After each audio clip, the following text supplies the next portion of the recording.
Country Nation, that's right. It's the Tide and the Bulldogs, the SEC on CBS, the best game from the best conference.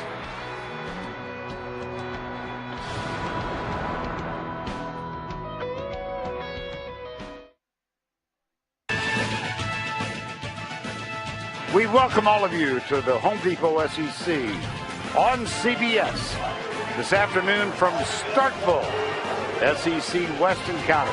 The Crimson Tide of Alabama against the Mississippi State Bulldogs.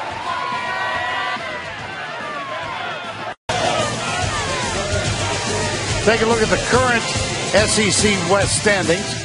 Alabama with a big victory last week, plus some help when Arkansas defeated Ole Miss, controls their own destiny, and there is a way for Mississippi State to get to Atlanta to take on Florida. Hi once again, everybody. Vern Lundquist along with Gary Danielson. We welcome you to Starkville, not Starkville, Starkville, and a much anticipated game. Gary, we saw Alabama last week, probably as good as they have played all year long. Yeah, that was a beatdown, wasn't it? And, you know, a lot of the talk after was about the Alabama defense, and they deserved to have that talk after the football game. But something else emerged in that game. Derrick Henry took control of this football game and maybe a shot at the Heisman. That weapon all evening was such that Alabama could dial it up and keep any defense uncomfortable. But also, most Alabama teams, when you look at them in the past, they've got that second running back. And I thought the emergence and play of Kenyon Drake was a huge lift for the football team, and I think it'll be important for the rest of the season for Alabama, and something Mississippi State must stop. Mississippi State had a great year a year ago, lost a few folks, and got off to a tough start. They have been under the radar all year, but they're 7-2, and they have Dak Prescott. Yeah, they sure do. I mean, you know, Dak Prescott had this team a year ago as the number one team in the country coming into this football game, and he's better this year. He's a better thrower, he's just as good a leader, and he's able to run the football. I mean, this is going to be the complete opposite game that what we had a week ago with LSU. So, how does Mississippi State contend in this? Well, I took a little work here, and what I think is Mississippi State has a lot going for them, Vern. You know, they got the home field advantage. They're well rested. They've got the big wide receiver. They play the spread. Big game experience. They got a lot going for them. Yeah. So, you know, so does Alabama. They're really, really good. Well, now I know why you don't play golf during the week. Come up with stuff like skills, that. All the skills. First on the field, the Bulldogs of Mississippi State.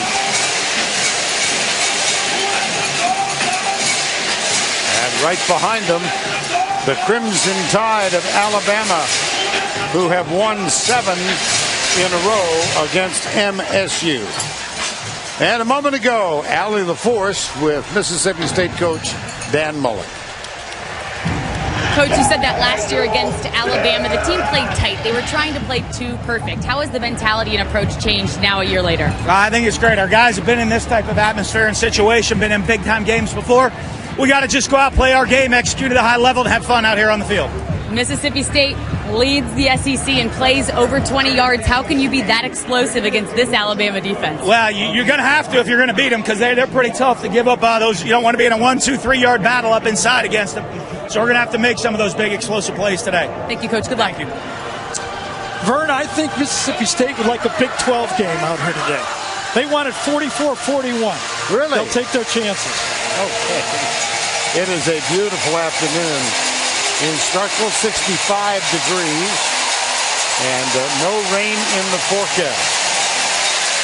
Perfect mid-November SEC weather. The 100th all-time meeting, the first one back in 1896, and Alabama has won 7 in a row. The Crimson Tide won the toss. They elected to defer the option till the second half of the game. And Brandon Holloway, 9th in the NCAA, returning kicks.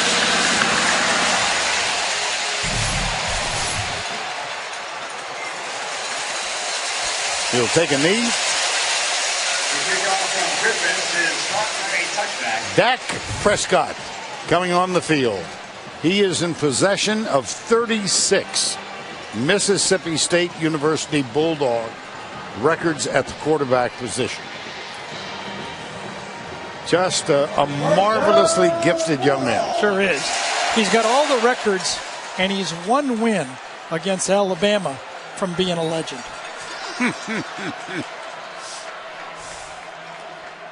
He'll throw, perhaps.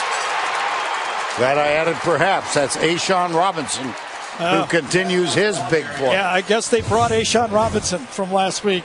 If you watched the game a week ago, A'Shawn Robinson basically, I know he didn't do it by himself, but it seemed like it at times. Loss of 7, second and 17. Prescott keeps it. Now let's cue the cow and get the Chick-fil-A starting lineup introduced to you. Offensively for MSU, Warren Malone, one of the better offensive linemen and the only senior starter. Wally is back in the lineup. He missed a few with injury at tight end. And they really do run by committee. Prescott is the leading rusher. That's enough to move the chain. De'Runnya Wilson, number 1. Quickly, the defensive unit. Allen Robinson, Reed Duvall, Minka Fitzpatrick. He of the 2 interceptions for touchdowns against A&M. We expect to see a lot today because of the offensive style of Mississippi State. Second sack in 4 plays. This time, I think it's Jonathan Allen, number 93. And if you can just get the secondary to force Prescott off his first choice, Alabama believes the front 4 will get to him. The key to the game, I talked to Kirby Smart, he believes, is can his front 4 put pressure and produce some sacks against Dak? Well, so far, they have, right? Yep, 2 of them out of 4 offensive plays.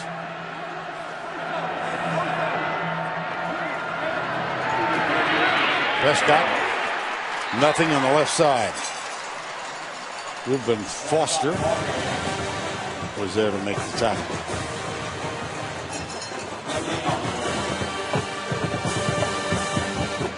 Shumpert, 32, will now come into the game. He's their best blitz pickup running back. And as I say that, they split him out and go empty. I guess that's not why he's in the game.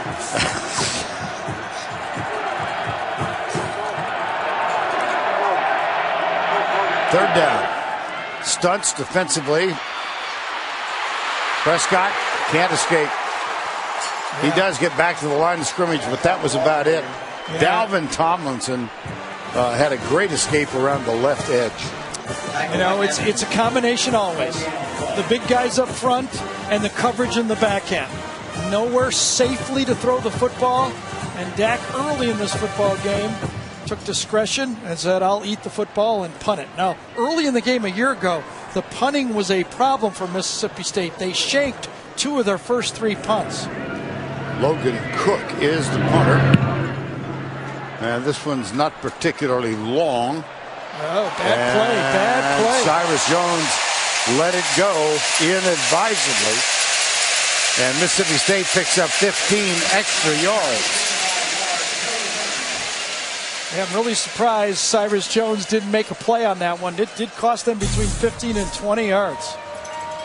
So it results in a 55-yard punt. You'll see number 2 on the field, Derrick Henry, when we return.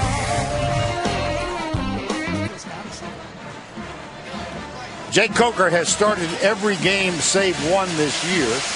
That one was the loss to Ole Miss at home, and it's time for the Cow to come on stage. And the Chick-fil-A starting lineup. Cam Robinson, Pierce Baker, Ryan Kelly, 4-year starter, graduate student now, the anchor of this offensive line. There's Kelly. Vernon, it'd be hard to pick out a guy who didn't have a good game last week, but I think between Kelly And I think Cam Robinson, left tackle, having his best game of the year, that was great news for Alabama fans. Coker came on in replacement of Cooper Bateman in that loss to Ole Miss at home. Here he fires out right side. Quick catch by Kenyon Drake. Let's check the Bulldog defense now. Brown, James Jones, Jefferson, Richie Brown having a really solid season. So also is Beniquas Brown, number 42. Coker dropped. Calvin Ridley.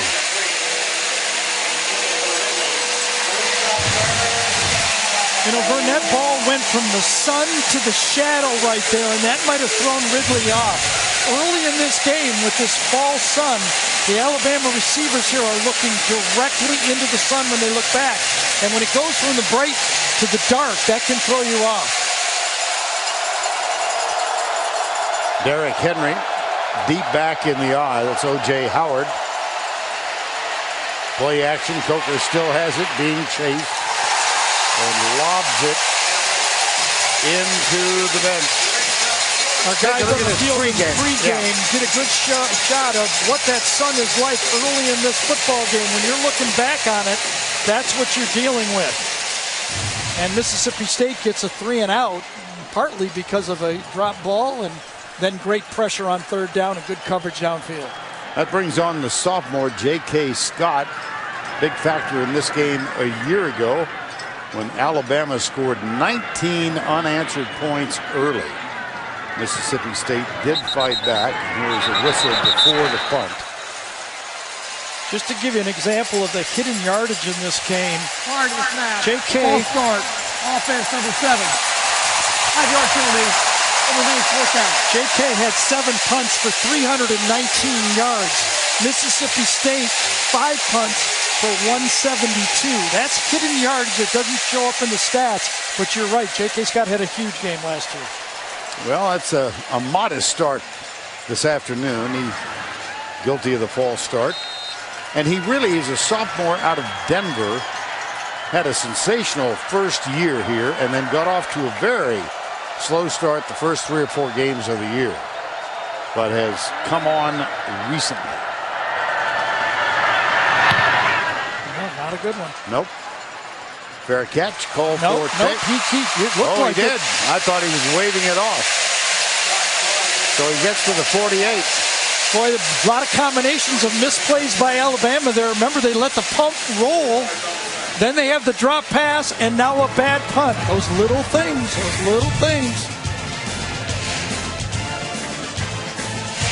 Good field position, MSU. Our home Duco tools for success. You know, Vern, they always look for trends that what might give Alabama trouble. And if you look at it in the 9 losses that Nick Saban has had in the SEC, one trend is big receivers have given them problems. These are the receivers in the 9 losses that they face, and Mississippi State has a pair of them. And De'Runnya Wilson and Freddie Ross, they got 2 big guys that in one-on-one matches and matchups all over the field, they should give the quarterback, Dak Prescott, a lot of confidence to throw that football. Mississippi State takes over at the 47. Brandon Holloway dumps it, tips incomplete. I think that's the 7th play of the game for Mississippi State. And it's the 5th time Dak Prescott has been hit. 4 of them on passes, and remember on that run, that bootleg run. So 5 of the 7 plays, they have put the pads on the quarterback. Prescott left side, man for man, incomplete. Now comes the flag. Yep. Cyrus Jones defending on Donald Gray. Donald Gray is a speedster. Now, he's not a tall speedster, but he is a speedster. Number 5. The penalty is 15 yards for previous spot, and includes an automatic 4th down. You know, Vern, I thought Allie's question to Dan and what we talked to Dan Mullen on Friday about, when we went back and watched the tape, it did appear that Mississippi State was tight in that football game. But what I was surprised to hear is Dan Mullen admit that he was tight in the game. He tried to do too much. He tried to be too perfect. He said, in this game, we're just going to run our base offense and let it go. That does include the quarterback keeper up the middle. But that's another body punch. See, I mean, that's the challenge when you are the running attack and the passing attack for Mississippi State. Now, you know, it was a one-man attack a week ago by Leonard Fournette. It's basically a one-man attack this week, only this guy can throw and run. He wants to throw here. Oh, boy. Fumble.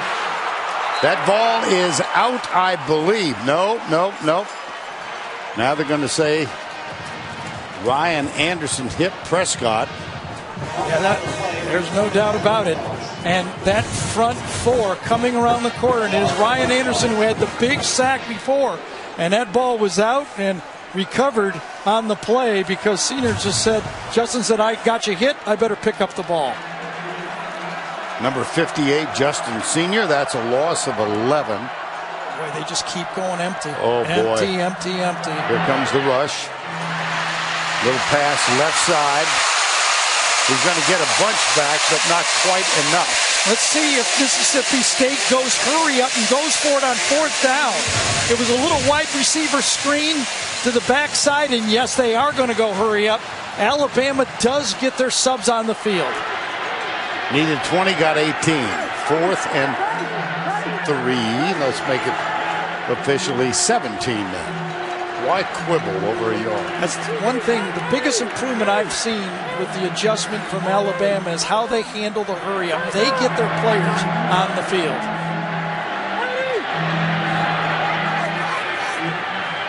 Eight on the play clock. Option, pitch, first down. Fred Ross, number 8. Well, Alabama played it fine. They played assignment football. They were ready for the option. But Eddie Jackson, watch Eddie Jackson come up on the play. He's got him. But one-on-one, you make a guy miss. And that's a first down. Holloway going left, darts to the left, slices to the corner, and is downed a yard short of the first down. Touchdown. Freddie Ross, number 8, got a block. Just enough of a slowdown on Fitzpatrick that allowed the speed of Holloway to get there. This is Holloway, who now moves to the right side. Darian Hutcherson, number 84, goes left, the tight end.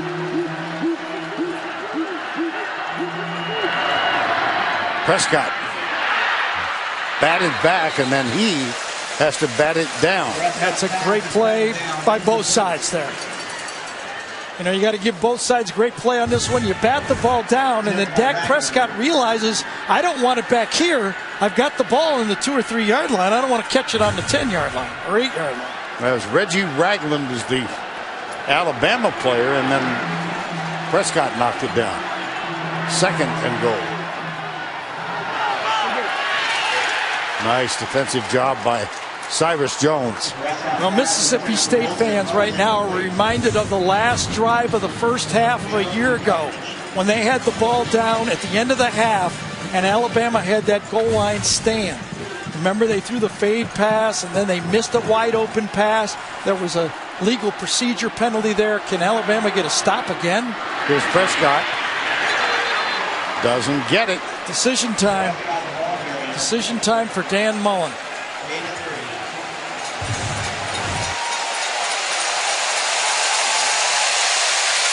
What do you think? How many opportunities will you have? I'd go for it. Would you? Okay. Sure. Especially you're going to give Alabama the ball on the 1 yard line if you don't make it.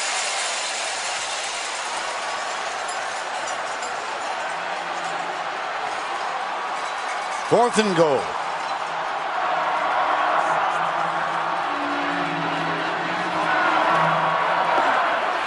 Prescott. Nothing. Ball will go over on downs. Denzel Duvall was the first man there. Sure did. Came around the corner. At the point of attack, there were guys as well. But coming around the corner, Duvall gets it. But look at on the other side. I think it was Anderson, Ryan Anderson, got him from one side, and Duvall from the other side. Oh, Dylan Lee's there too, by the way. He's coming off back-to-back. Great game a week ago. And Kirby Smart's defense let him go all the way down the field. He got the big stop. That's that big check mark, Vern. The big check mark. They're good, and they got a lot of good players.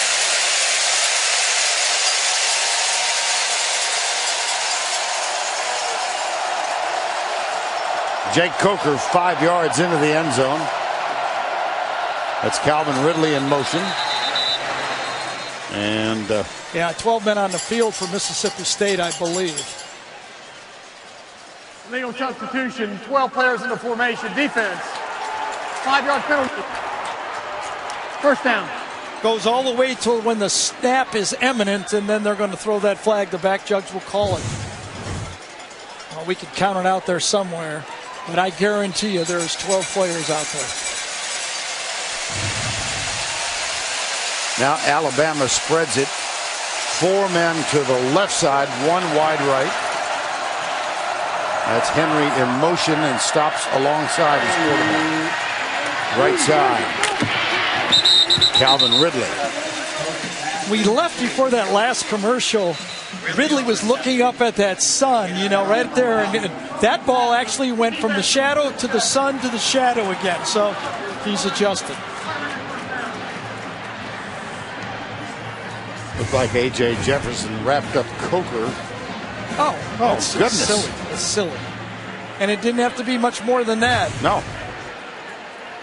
And the flag came out, and the steps are walked off. And now all of a sudden Alabama, who's backed up, and it looked like such a good move by Dan Mullen to try to pick up that touchdown. Now all of a sudden Bama's out where they can use their whole offense here.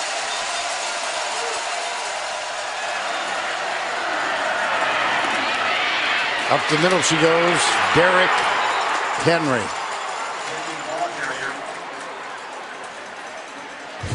I visited with Lane Kiffin, who called such a great game for Alabama a week ago on the field before the game.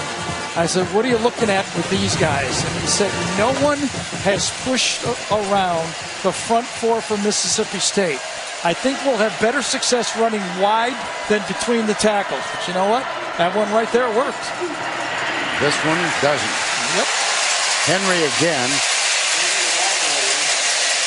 The Mississippi State defense of Manny Diaz is built on tackles for loss. We talked to him yesterday, and he says, listen, we know they're going to pick up 5 yards, 12 yards, 8 yards. What we want to do is get them behind the chains. If we can get tackles for a loss and give up for the big play, I like our chances. And this Alabama team has been susceptible to tackles for loss this year. Here's Coker. Protection breaks down. He one-ups it out to the left side. Let's go to Adam Zucker in our New York studio for a Ford update.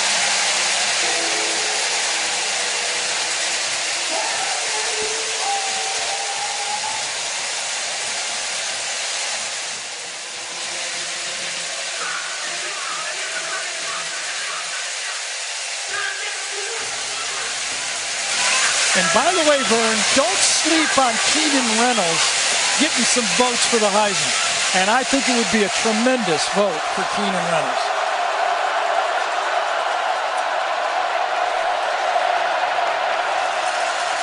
Play action, Coker.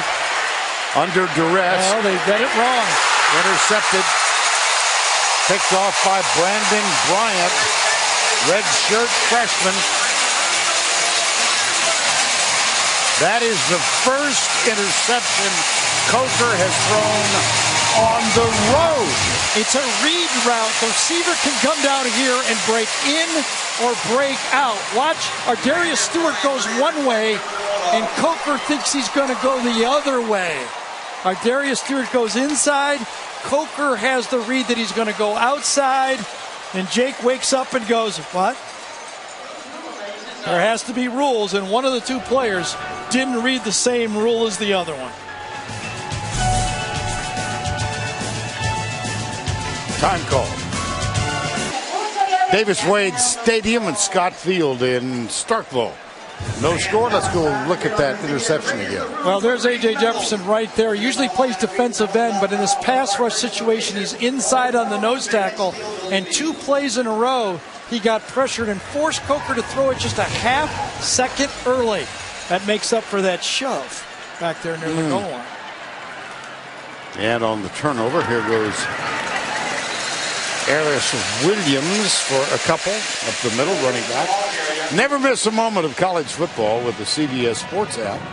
Every play, score, every game, and every highlight right as they happen. Download the CBS Sports app now. Well, Dan Mullen's trying to give him a Big 12 offense, isn't he? I mean, it's been empty probably 3/4 of the plays.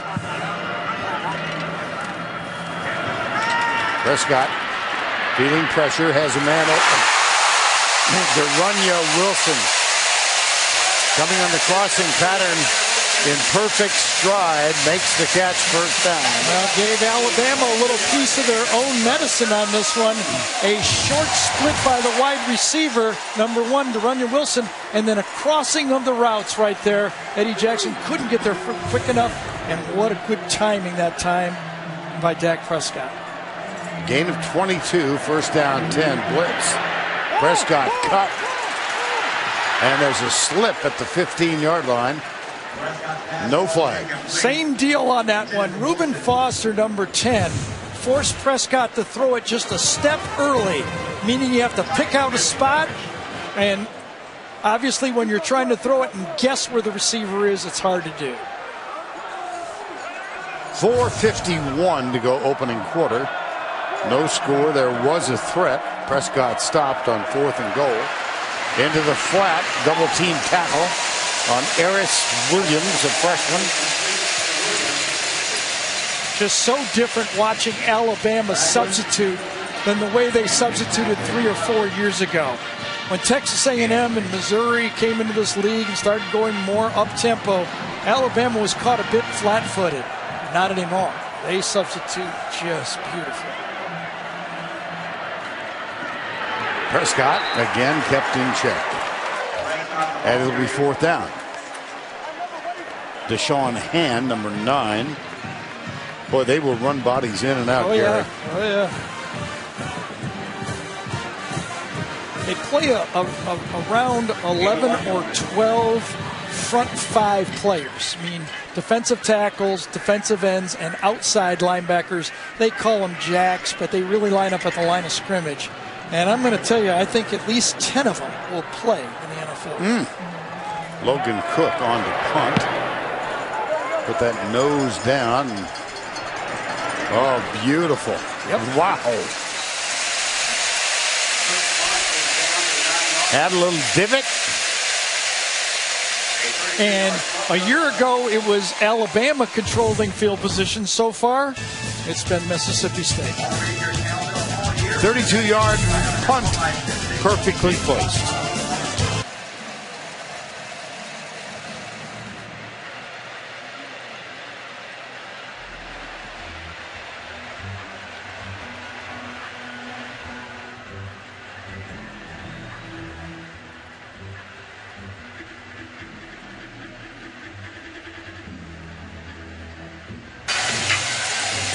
All right, Adam, thank you. And how quickly the Heisman list can change, as we saw last Saturday night. Yeah, we kept one open because it could really be anyone grab that last spot.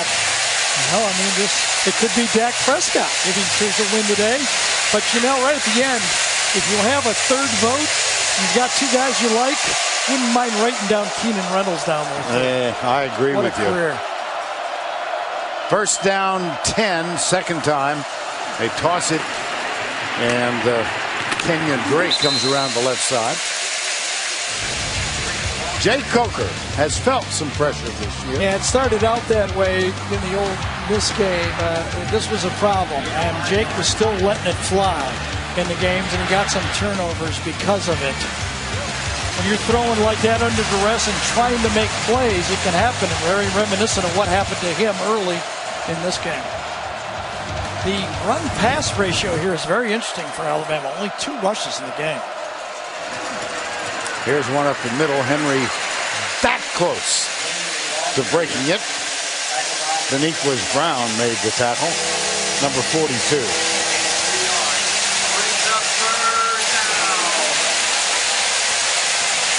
2:44 to go, opening quarter. Lane Kiffin calling the play on 3rd and 1.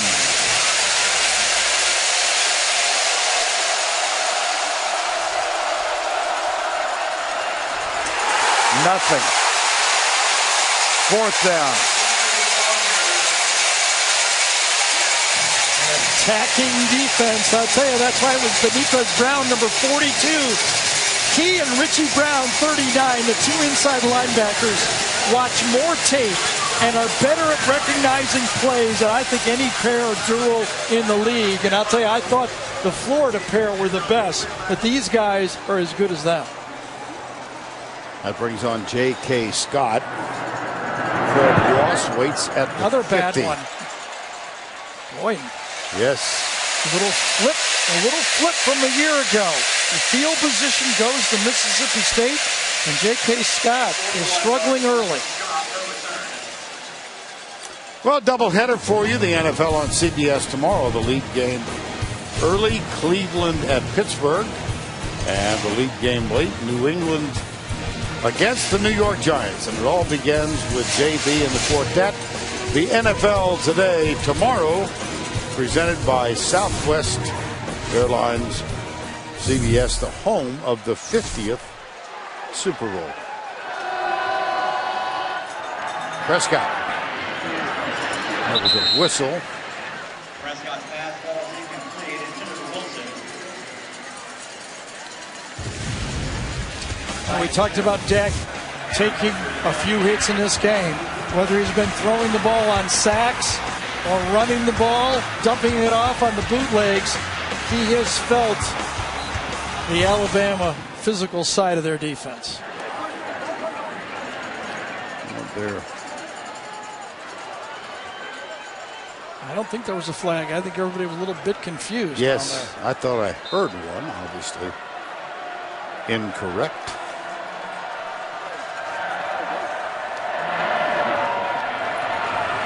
Being told that Alabama declined the penalty and they might get a fumble recovery. Ashton Shumpert, the ball carrier. Shumpert, the ball carrier.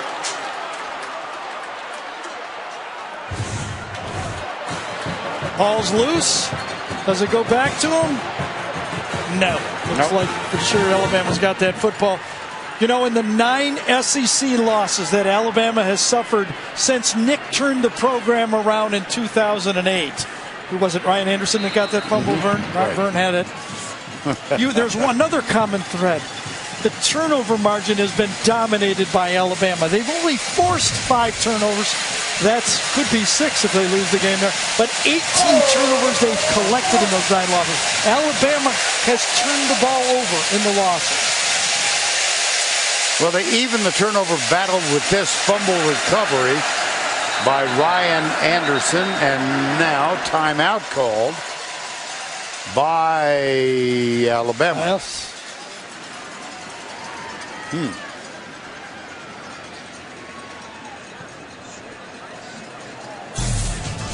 Our referee today, by the way, Ken Williamson. Celebrate Thanksgiving with a bang, a big bang.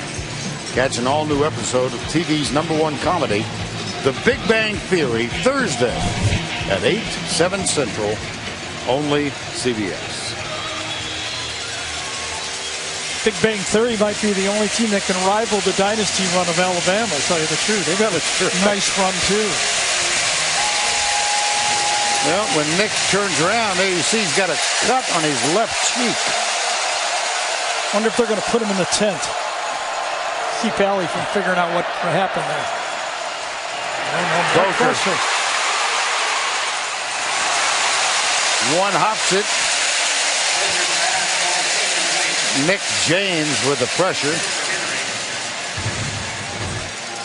Well, that's early in the game. Oh my gosh, we're all over it. I'll tell you that. Cut himself shaving. No, it didn't. That's a little bit even too in-depth for me.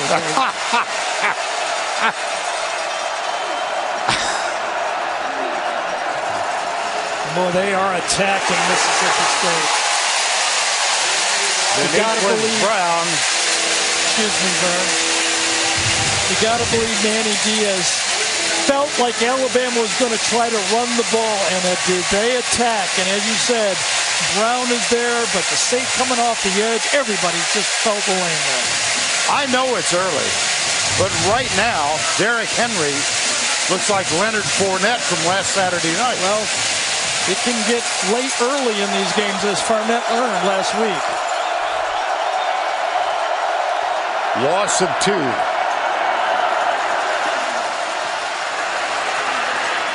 Coker. Caught by Richard Mullaney. Transfer from Oregon State, but didn't get enough. Yeah, sometimes, Vern, the pass rush can affect your next throw. Watch our Darius Stewart come wide open in the middle for a first down.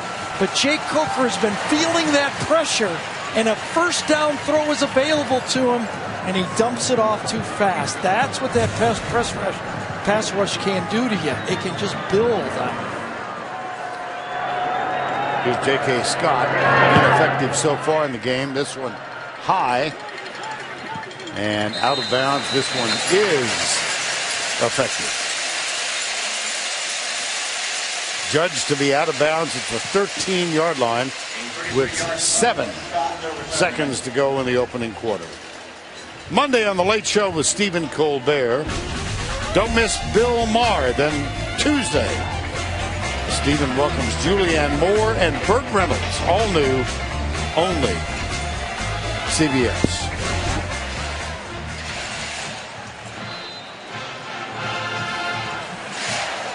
No score, 1 threat. Prescott deep. Man for man. Donald Gray.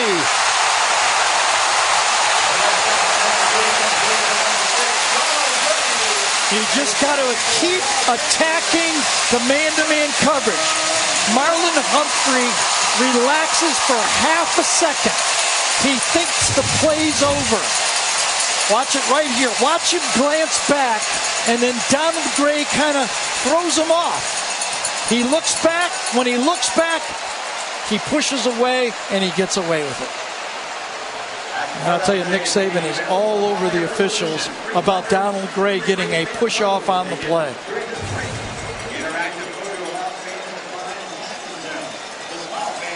That's a pretty good punctuation mark to end the first quarter. A 54-yard pass will return to Starkville after this message and a word from your local station. To Starkville, Mississippi. Wade Davis Field at Wade Davis Stadium at Scott Field. Vern Lundquist, Gary Danielson, Allie LaForce. Scoreless game thus far. And Mississippi State first down 10 at the Alabama 33. Following that 54-yard pass, reverse. Back it goes to Prescott. Well, that was all kind of wacky. No, it didn't look like Arkansas Ole Miss last week. No, that's for sure. Well, what's the best thing in your mind that's happened through the first 15 minutes for each team? For each team? I think for Mississippi State is Dak Prescott's thrown for 100 yards. I think he has to throw for over 300 in this game.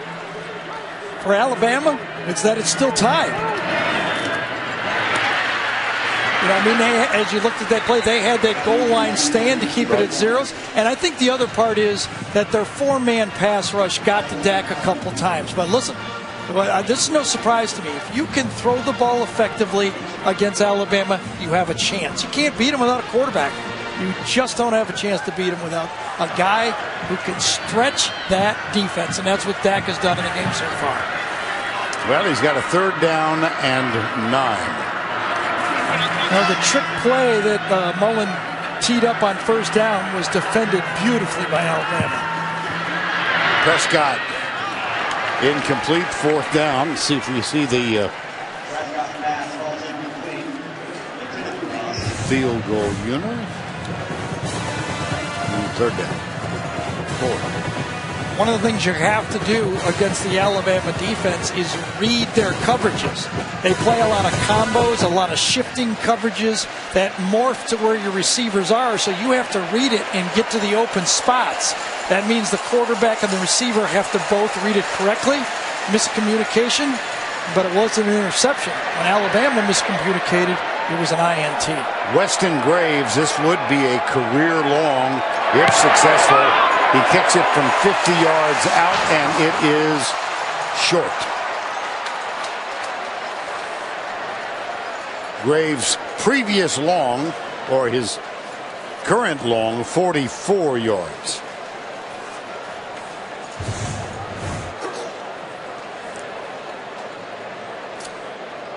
There it is. As they say, never up, never in, right? That's what they say, and sometimes they say, doink. I don't know if that qualified as a full Didn't doink, hit anything. No score as we begin or continue quarter number 2.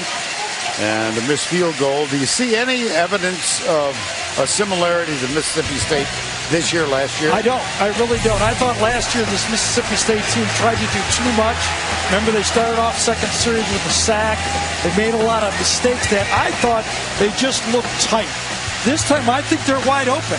They're just not converting on it. I don't think that's the problem. I think they're ready for the football game. They're playing a good football team. You don't have your A game against Alabama if you don't win. But I do think they're playing much looser than a year ago. Well, they missed a 50-yard field goal. Crimson Tide takes over at the 32. Calvin Ridley, top of the screen. Coker. He looked deep, double coverage way down there. And nothing doing here is Derrick Henry. He's stopped by Kevon Coleman, number 11. Well, Tevez Calhoun had one-on-one out here against Ridley. Watch it. It's a slant and go. And it's defended perfectly. That's where the ball was tried. That was the object of the play, and that's why Coker had to dump it off. Good defense. Nobody's on the slot. This is a misalignment by Mississippi State. Coker keeps it, cuts to the outside. Well, our sleuth, Allie LaForce, has been investigating, and she's got some answers. Allie. Vernon Gary, this is my first time ever doing an injury report on a head coach, but I can tell you that the cut on Nick Saban's cheek, we're being told, came from one of his players who accidentally ran into him as he was running off the field. Good news is he did not have to visit the tent. Here's Coker near side. Richard Mullaney, the intended receiver. I'll tell you, this Mississippi State defense of Manny Diaz is on the receivers. That time, Cayman number 11 was in coverage, and if you don't throw it perfect, it's going to be incomplete. Defense for Mississippi State is gaining more and more confidence as the game goes on. Well, Alabama is zipped for 5 on third down conversions.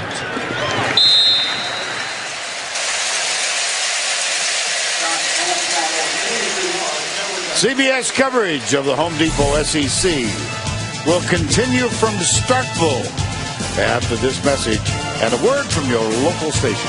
Starkville, Alabama, and Mississippi State. Let's get you up to date on the SEC West standings presented by Dr. Pepper.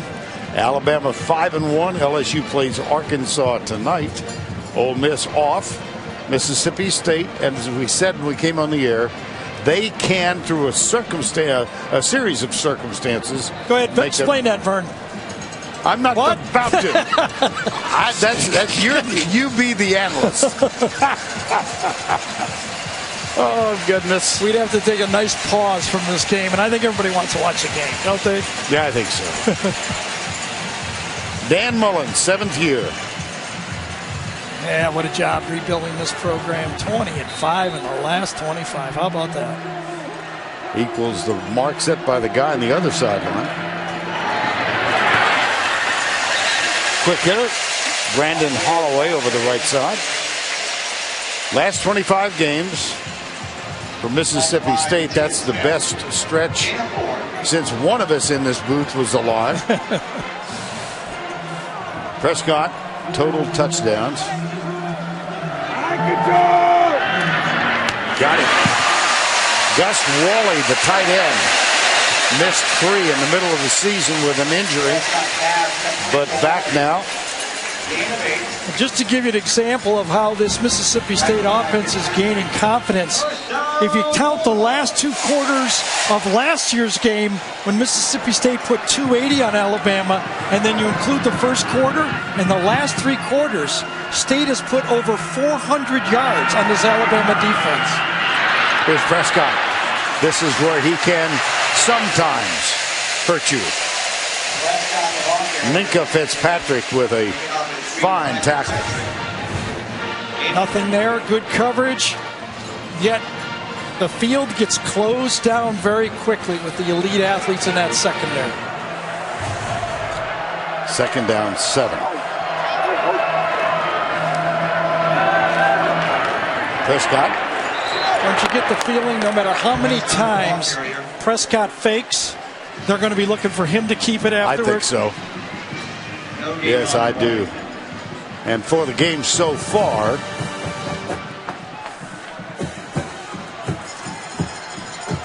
-12 carries, but only for -4 yards because, of course, in college ball, they deduct yardage lost passing from the rushing to almost picked off. Ooh.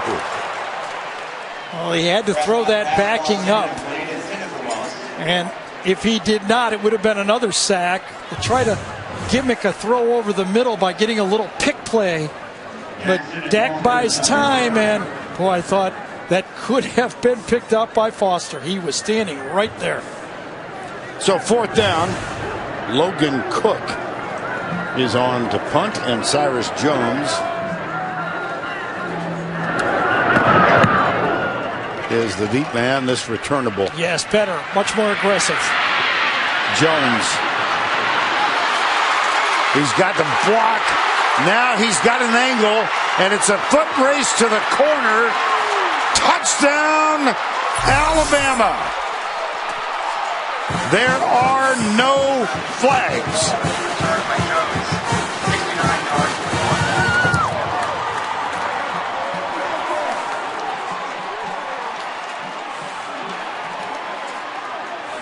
There's lightning in the bottle all over this football field for Alabama. They almost made a play on the interception, and then the punt comes back, and another great athlete gets his hands on the football. That has not been a strength for Alabama, surprisingly, this year. Cyrus Jones' previous long had been 27 yards this season.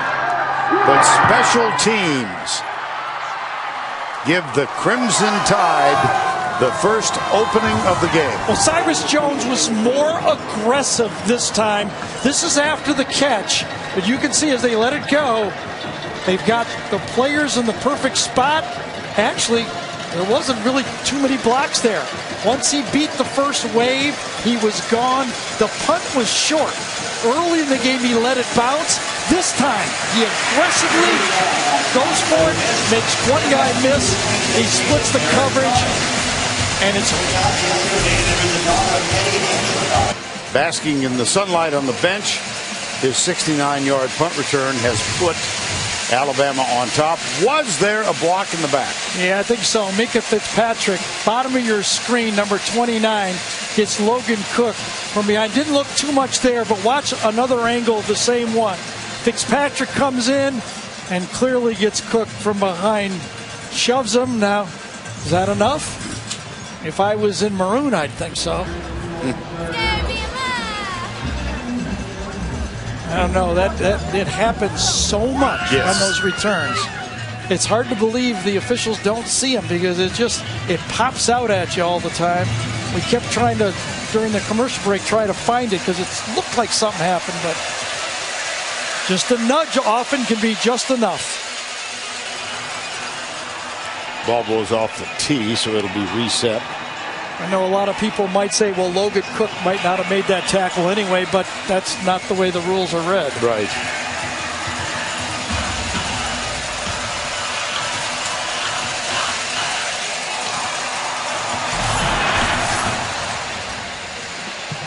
Taken by Brandon Holloway at the 2.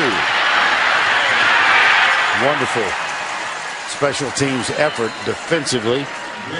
That's Marlon Humphrey, number 26, made the tackle. 10:37 to go in the quarter. 7-0 first half. Well, you know, Vern, we talk about all the yards that Mississippi State has gotten. You know what they haven't gotten, though? Points in this matchup. Dan Mullen is 0-6 against Alabama. It's the only team in the West he hasn't beaten. And if you really look at it, it's points. They've only scored more than 10 points once against Alabama, and that was last year. They're averaging 8 points a game against Alabama in this 0-for-6 run. That pass from Prescott about 2 feet too high. Well, remember, they came in as the #1 team in the country last year. They had risen to that #1 spot faster than anyone in Division I history.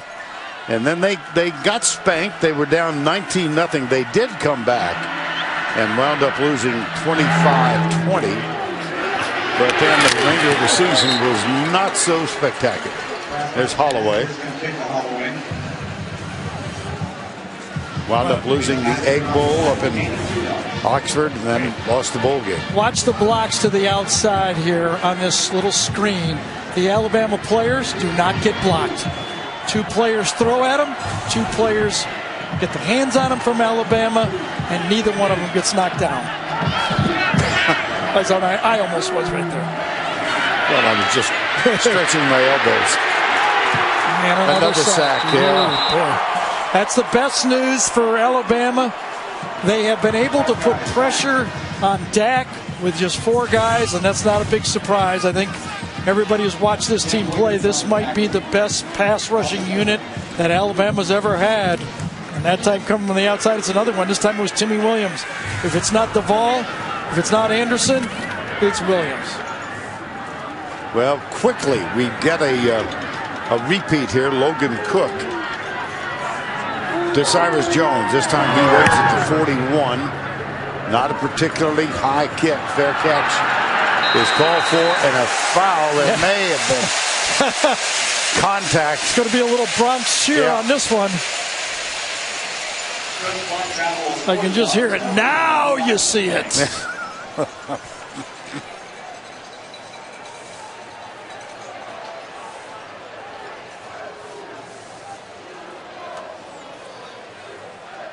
During the kick, blocking the back, receiving team, number 27. 10-yard penalty from the kick. First down. There's Sean Burgess Becker. There actually was 2 of them on the play. Tony Brown and Becker, 2 of them on the same play. Still only 15 yards, even if there's 2 on the same play. Thanksgiving special.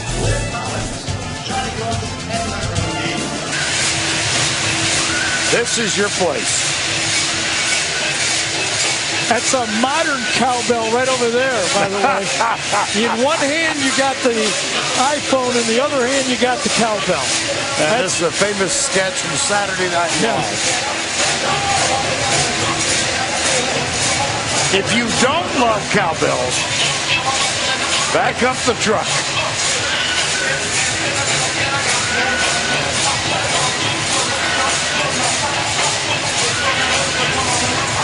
You save yours from last year? I think I gave it away to somebody. Grandkid. I don't know. No, I'm not giving it to the grandkid. God, no. Well, we could probably arrange 14 of them. Just saying. Darius Stewart has it. Can't stay inbounds. They slipped it to him on the jet sweep, and there's a player down at the 33-yard line. Stewart, the ball carrier. It's Brandon Bryant who has the interception that occurred earlier. Well, Brandon Bryant is the only freshman on the field for Mississippi State. They lost a lot of veterans from last year's team. But remember, they played a lot of players. A lot of these guys didn't start a year ago, but they played in the football game. Right side of the screen, number 20, right there. Let's see what happens. Oh, it looks like it happens actually as he just as he stretches out. And that's worrisome for Mississippi State because they've already lost Kendrick Market, their number 1 safety.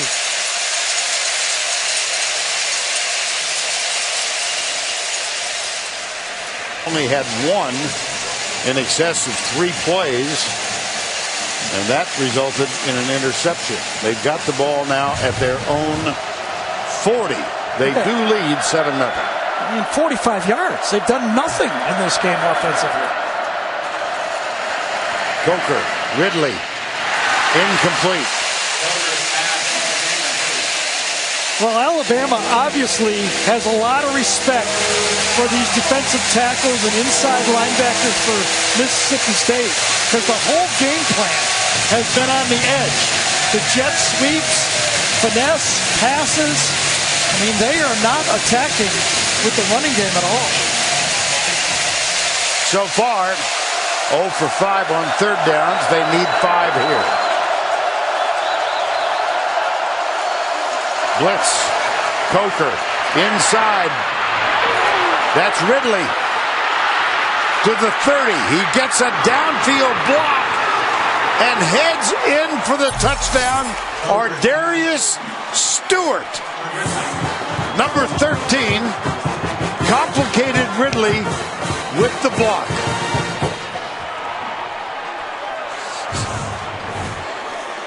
A short pass, a short run turns into a long run when Darius Stewart comes back and cleans it up. How about a Stewart there? And there was actually a crackback block as he first turned upfield. Couldn't see who got it, but there was a block that sprung Ridley on the play. Extra point after the 60-yard pass. That is up and good from Adam Griffiths. Was an odd look again. Remember when I said the slot was open the play before, nobody was covering? Right. It was the same look on this play. No one over the slot. Jake Coker knew where he was going with the ball. Remember, it was just 35 before the pre-snap, and then you give it to Ridley, and he scores. Calvin Ridley. And Darius Stewart hurries in to help. Jacob Coker only 6 of 13 in the ball game, but none bigger than that touchdown pass. Here's the kickoff. It'll go left. Brandon Holloway back across the 10. Kenyon Drake made the tackle, and he's holding his wrist. By number 17, Thomas.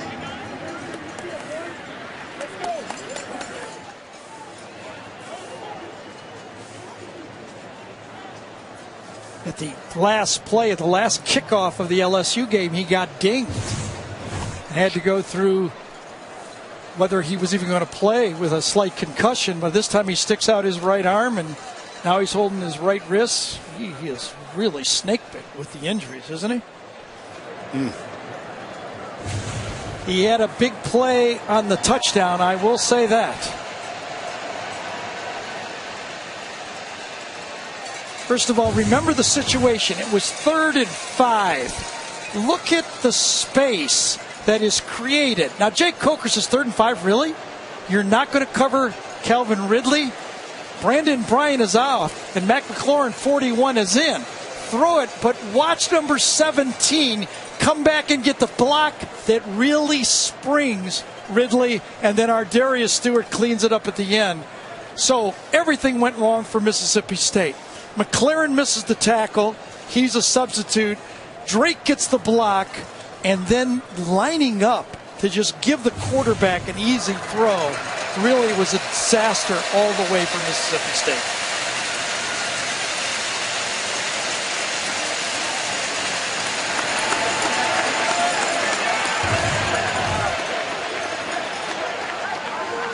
Another look at the injury.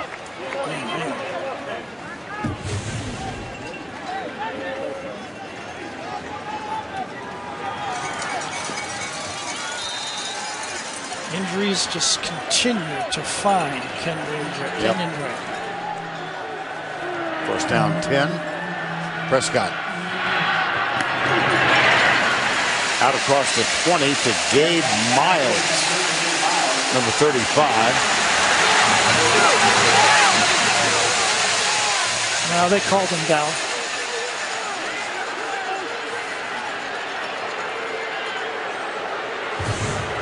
Well, they called him down, and whether he was or not, yeah, they're going to call progress right there anyway.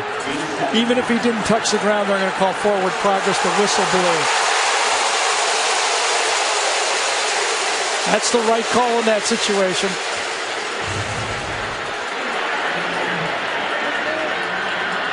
Gain of 7, second down 3. Had the whistle not blown, it would have been a very different circumstance. Blitz from the corner. Prescott gets around the corner, but not much more. Out to the 29.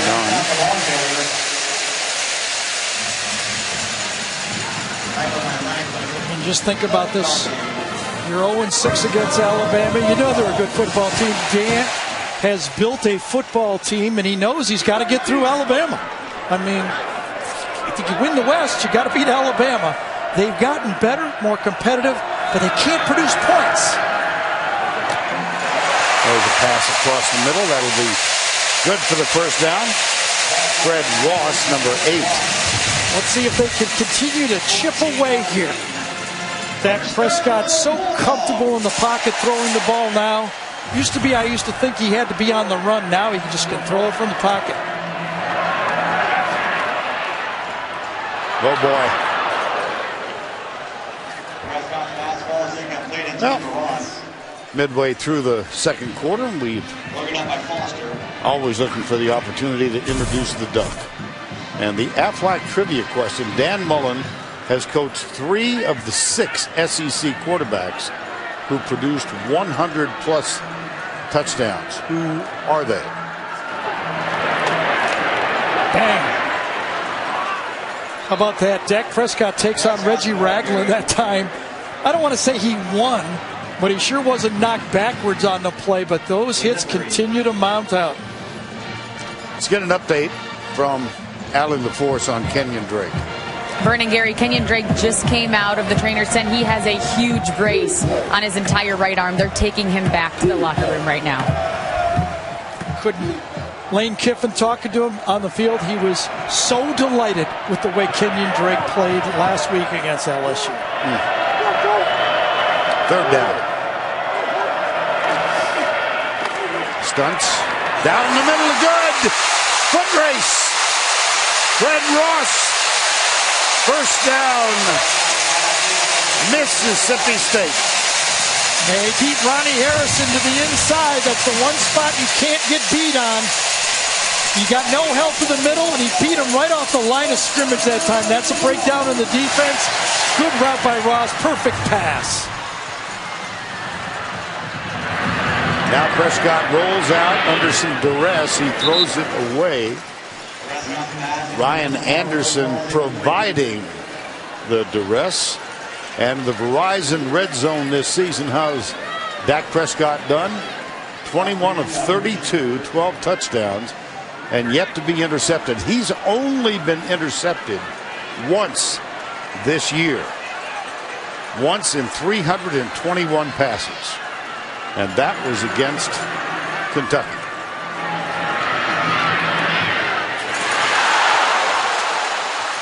No flag.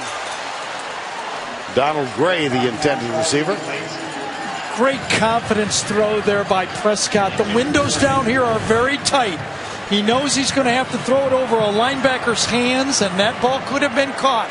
Ragland goes up, should have been caught, misjudged, and that should have been a touchdown. 3rd down 10. Got to make the plays when you have the opportunity against Alabama.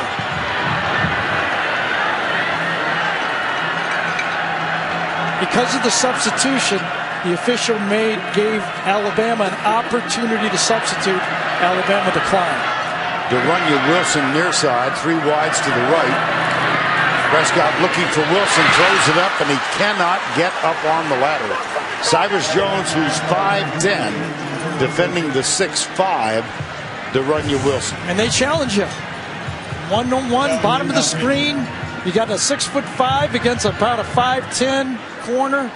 But first, one thing that Cyrus Jones knows is he's got help inside, so he went outside shoulder and he played it heavy because he knew inside he had Geno Mateus-Smith sitting there.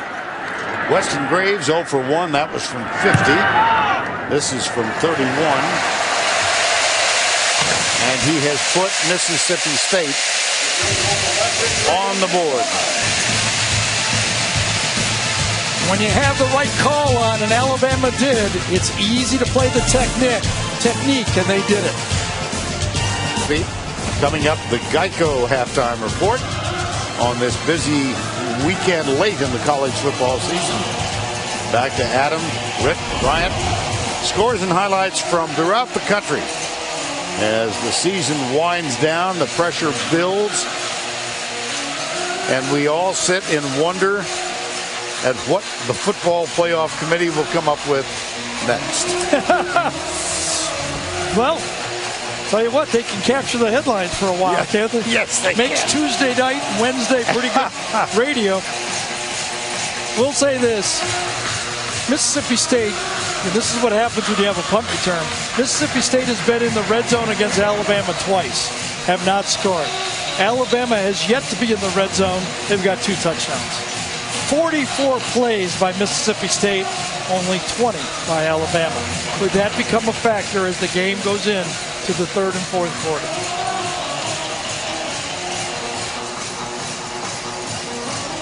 Devin Bell will kick off. Richard Mullaney and Damian Harris are back. There's another area where they missed Kenyon Drake. He had returned many of the kickoffs this year, and Harris will let that one go through the end zone. Let's go down to Allie LaForce. For each home game, a cadet in the Mississippi State University ROTC has the exciting task of firing the cannon. But today they have an honorary cadet. His name is Gabe. He's a 7-year-old boy with a life-threatening illness. He's dealt with a degenerative genetic disorder since birth.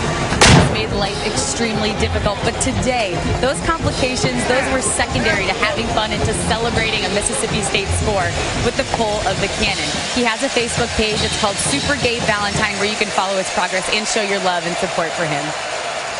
Allie, thank you. 1st down and 10. Dropped. Well, that was a forward pass. And Kenyon Drake has returned to the field, and that doesn't look good.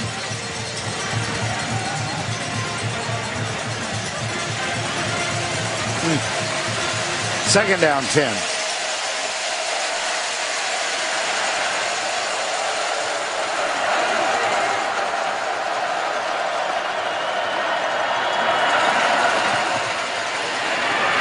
Up the middle, Derrick Henry. It looks like, I don't know why he came back out of the field. I don't either. But he's going back in the locker room. You could read it all over his face. It's not good news.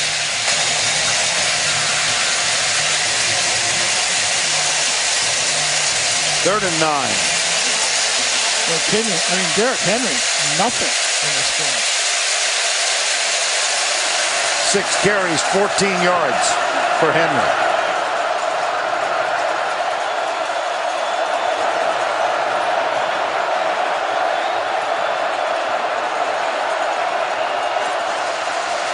Give it to Henry. Watch out. Watch out. Foot race. And Derrick Henry will win it. Derrick Henry, the ball carrier, 34-yard rush.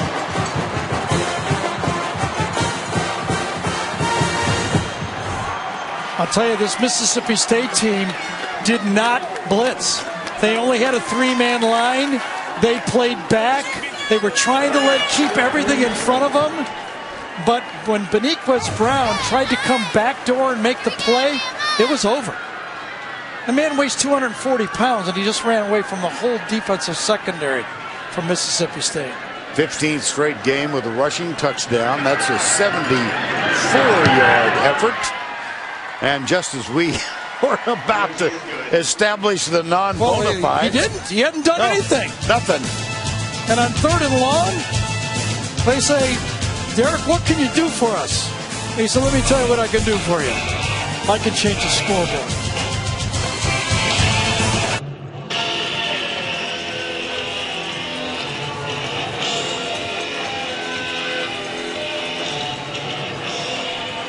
Well, if you like big plays, this is the spot. 74-yard touchdown run. That complements a 69-yard punt return for a touchdown. And it's 21-3. You know, I'd like to really salute the Alabama offensive line for a key block, but I don't know if there was one.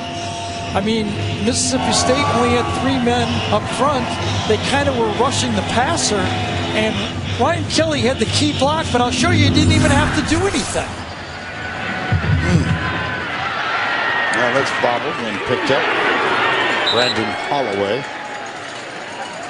And the touchdown. Well, here's the look. It's a prevent defense, only 3 men down, but watch as we break the line of scrimmage here. Ryan Kelly right here. Ryan Kelly really doesn't even need a block on the play. Beniquez Brown goes the wrong direction. He tries to go underneath the play. And then in the secondary, Kevon Coleman, number 11, takes a bad angle. But you know what? A lot of people take bad angles at Henry. He looks so big, and he's going faster than you can think. Well, he's not small.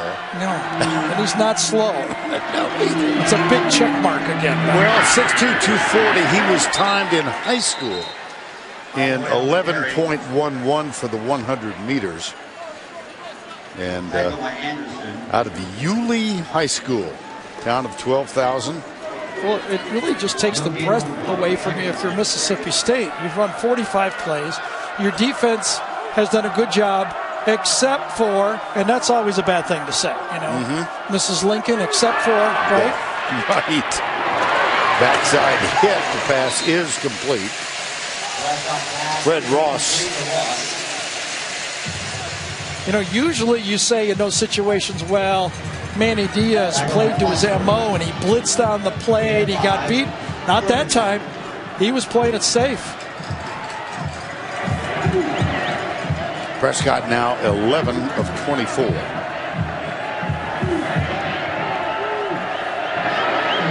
It certainly silenced the Cowboys. Here's Prescott. You just got to do this drive. If you're Mississippi State, much like the last drive they scored against Alabama last year when they pulled 25-20. If you could just march it down, take your time. If you could go to the locker room 21-10, you got a lot of things good to talk about and maybe points in your last drive.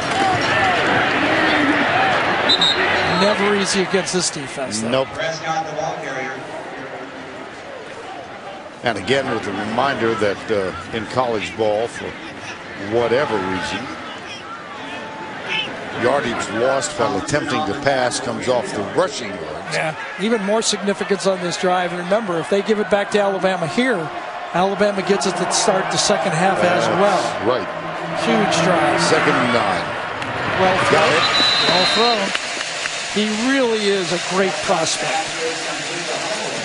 You know, there's been a lot of quarterbacks. You can name the quarterbacks that have beaten Nick Saban, you know, after that first year. Let's give him the first year off. But Tebow, Garcia, Lee and Jefferson, remember they beat him. Cam Newton, Lee and Jefferson again. Manziel, Nick Marshall, Bo Wallace, and Chad Kelly. You know, not great names. Tim Tebow is. Cam Newton is. 3 number-1 picks, by the way. I think Dak has a chance of climbing high in the draft. Derunya Wilson with this grab, the 6'5" Mr. Basketball from Alabama. He did not start playing organized football till his senior year in high school. Here's Prescott. Wow, what a throw. Great defense. That was Tony Brown, number 7. And that ball carried about 35 yards on a bullet, and Tony Brown. Remember I told the story about practice a week ago before LSU, and Nick was riding Tony Brown. Tony, obviously another one of those great athletes that was recruited. He wasn't getting as much playing time, maybe pouting just a little bit in practice. Nick jumped him, motivated him, and look, found his way back on the field.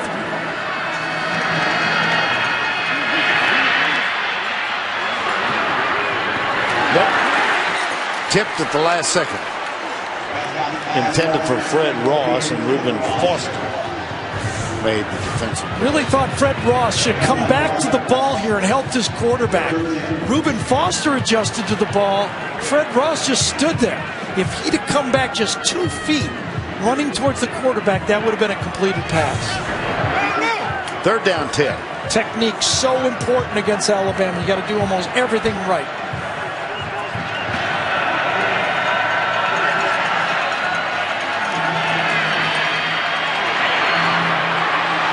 From behind, Prescott outruns him and picks up a 1st down.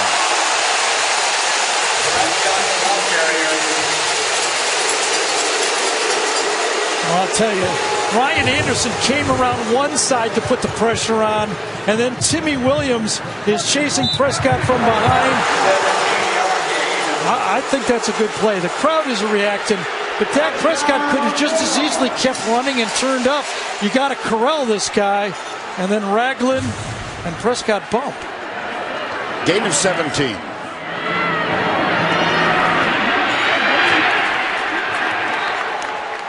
Ashawn Robinson.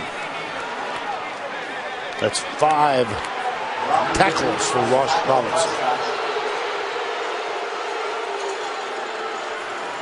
That's, I think, the 5th sack of the game already. Wow. That is right.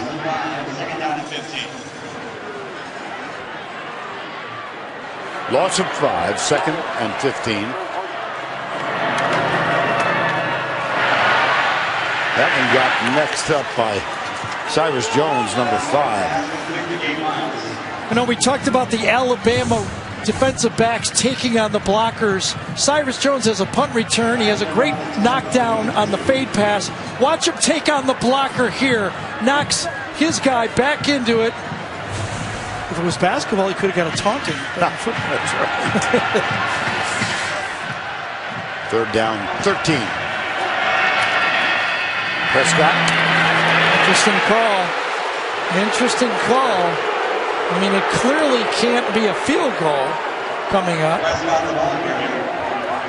Alabama will keep their defense on the field. You don't want to give. Clock continues to unwind. Yeah, now at surprise. 33. No timeouts being used. Boy, I don't know it. You haven't scored a lot of points. You're going to go in at halftime with basically all 3 timeouts. Very surprised with the strategy. Prescott, yeah. That's a dismal ending for Mississippi State. Can't play safe. You got to go for the kill against these guys. You got a senior quarterback. You've lived through all the mistakes of a 2 or 3 year career. Not using those timeouts here. A 3rd down call of a quarterback draw. I'm very surprised. Ryan Anderson got the sack on 4th down. Yeah. Ball goes over with 15 seconds to go.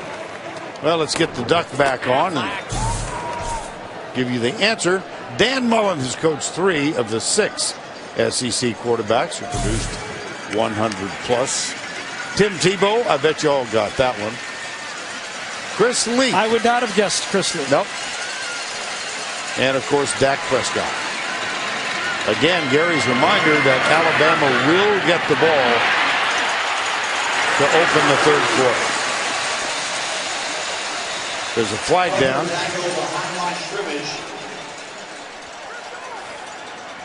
Flag on the play. Holding on the offense, number 50. 10-yard penalty for the previous spot. Repeat first down. It's on Alphonse Taylor.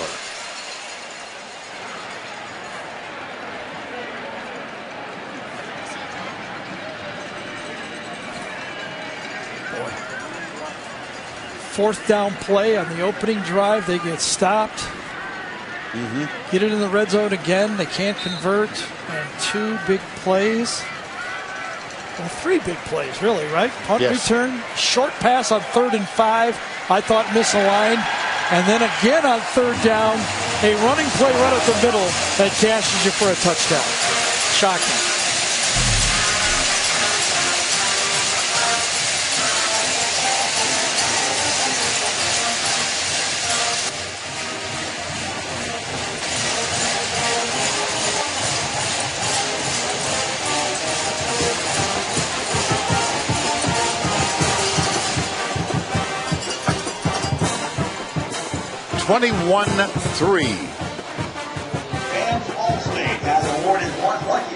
Alabama leads it. For a chance to win $1,000 and 2 tickets to this year's Egg Bowl. If successful, $1,000. And let's go to Allie, who is with Dan Mullen. Coach, you held Alabama to just 5 first downs, but it was the 3 big plays of over 50 yards each that has made this a lopsided Well, you first can't half. do that. It's horrendous right there. I mean, we got 2 misalignments. We don't tackle anybody on defense on the long touchdown run after just completely shutting them down the whole first half. Then we don't score in the red zone. All the little things you got to do to win, we're not doing out here.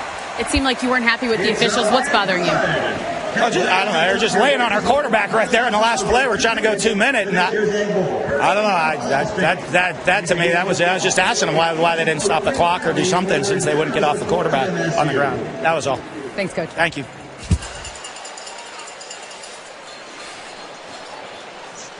There you go. Guy lost his cowbell. Project's mission is to honor and empower. That's the end of the first half, 21-3. Let's go to Adam Zucker in our New York studio. To Iraq and served 5 years as a psychological operations specialist in the U.S. Army. He's currently studying. AT&T, Voya, and by Chick-fil-A. We are back in Starkville, getting set for the start of the second half, 21-3. One of the negatives for Alabama in the first half, this injury to Kenyon Drake, number 17. Obviously a forearm injury or an elbow. And a moment ago, Allie with Nick. Coach, we saw Kenyon Drake leave the first half with a big brace on his right arm. What's his injury, and how does that affect this offense? Well, he's out for this game for sure. We're going to do X-rays, but I think he's got a broken arm. You had the 3 big plays in the first half, but outside of that, just 46 yards on offense. How do you move the ball more consistently? Well, we got to do a better job of blocking them up front. We've dropped a lot of balls. We just got to execute better. We're just not executing like we need to control the football. Thanks, Coach. Thank you. Tough to see. Injuries have been so much a part of Kenyon Drake's career.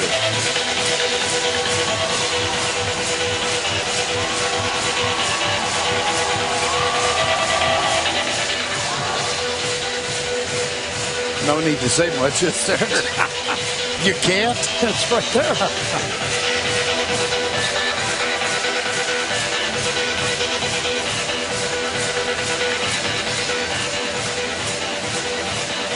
It is a part of football at Mississippi State University.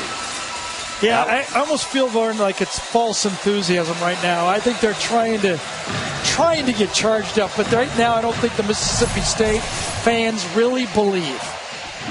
They need something from their team to really ratchet it up a little bit. Well, they got a little bit of a break on that kickoff because the ball is out of bounds, so it'll come this way. What do you think they need?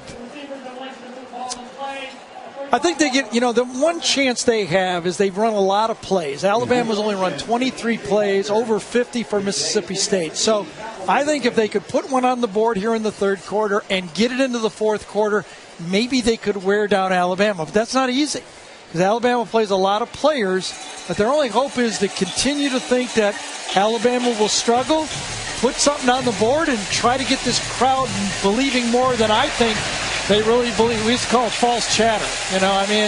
Really, you really believe because it doesn't feel like it. Yep. Alabama out of the spread. Damian Williams goes in motion. Derrick Henry, a couple most of the afternoon has been like that. Yep. Beniquez Brown makes the tackle. Well, Alabama, had 23 plays in 8 possessions. So 3 times 8 is 24. Well, they didn't have 8 3-and-outs, but they had less plays than 3-and-outs. It'd been big plays. 2 of them, of their 180 yards, 2 of them were 134 of their 180 yards. Second down 10. Reverse. Ardarius Stewart gets around the corner and might have enough for a first down. Let's go through halftime trends. Well, Dak Prescott was harassed. When you get sacked 6 times, not only are those 6 negative plays, but it produces other plays because you just don't feel the timing. Derrick Henry, 1 big run, but 3 huge plays. That's been the difference. On 3rd and 1, Henry bounces to the outside and then is able to move the chain. Nothing was there. He made that happen himself.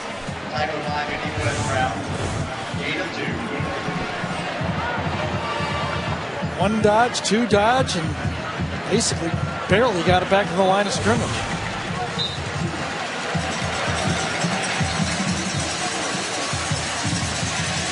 Nine for 91, as you saw in the graphic, but the second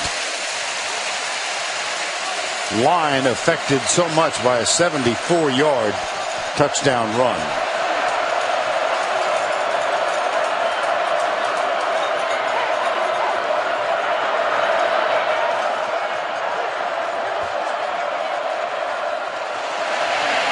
Play action. Coker, Chase gets rid of it. Damian Harris.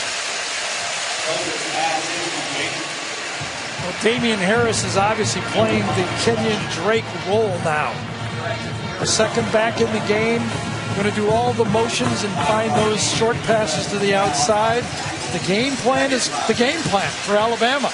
They are not really attacking between the tackles. They're trying to finesse the ball on the outside and look for big plays, and it's worked.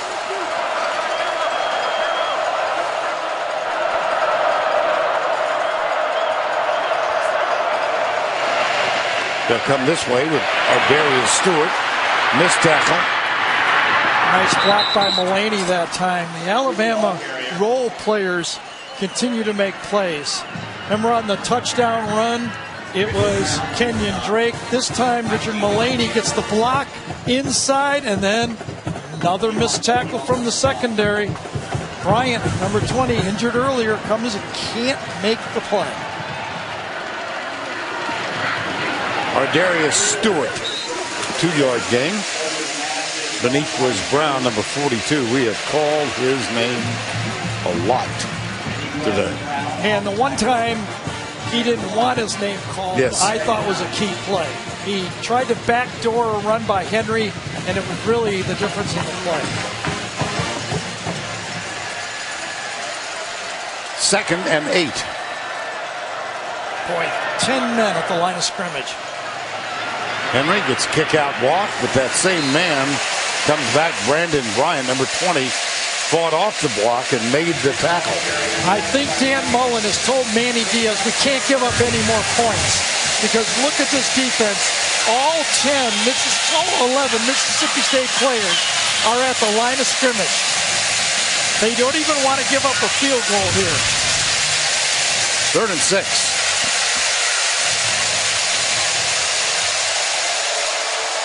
Will they blitz him again? There's that 3-man line that was gashed before.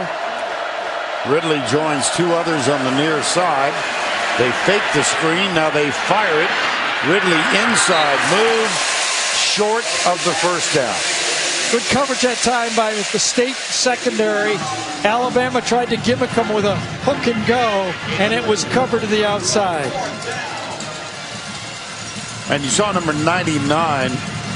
That was Jamal Peters. He's wearing the uniform of his fallen teammate, Keith Joseph. We mentioned him at halftime. Adam Griffith is on for a 42-yarder. Career long last week. 55 yards.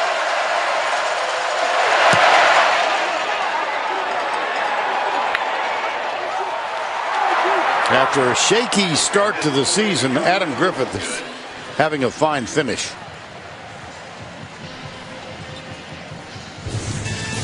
Opening drive, 3rd quarter. Well, how about that? Alabama's best drive, and they didn't score. Only 3 instead of 7.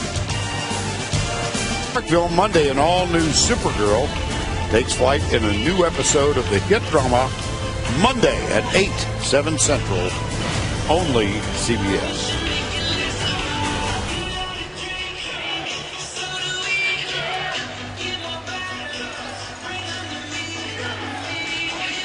And let's check in with Allie LaForce. Thank you, Vern. I was told by Alabama that Minka Fitzpatrick has a lower extremity. He's out for the game. On Mississippi State side, Beniquez Brown had some sort of injury in his knee. The athletic training staff pushed on it. He gave them the thumbs up, so they rubbed an ointment on it, and he looks to be fine to go back in. All right, thank you, Allie. Griffith will kick it off for the Crimson Tide. Winners of 7 in succession in this series.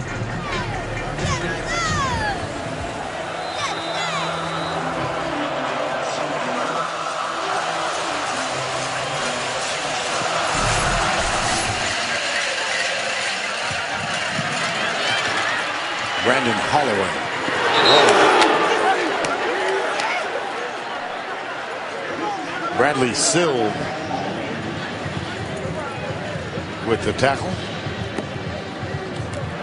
Well, Dak Prescott opted to come back and work on his passing. He did. He said he needed to get better at a lot of things in the offseason. He went to Coach Ramon and said, I want to work on my footwork. I want to get better in the pocket, being able to throw on balance and off balance, find a consistent arm position, and do it with anticipation. I think he has done that. He's a much better throwing quarterback. But there's more than just the physical side of being a quarterback. You know, when you're doing a lot of good things, you have to process that information quicker than he did in the past.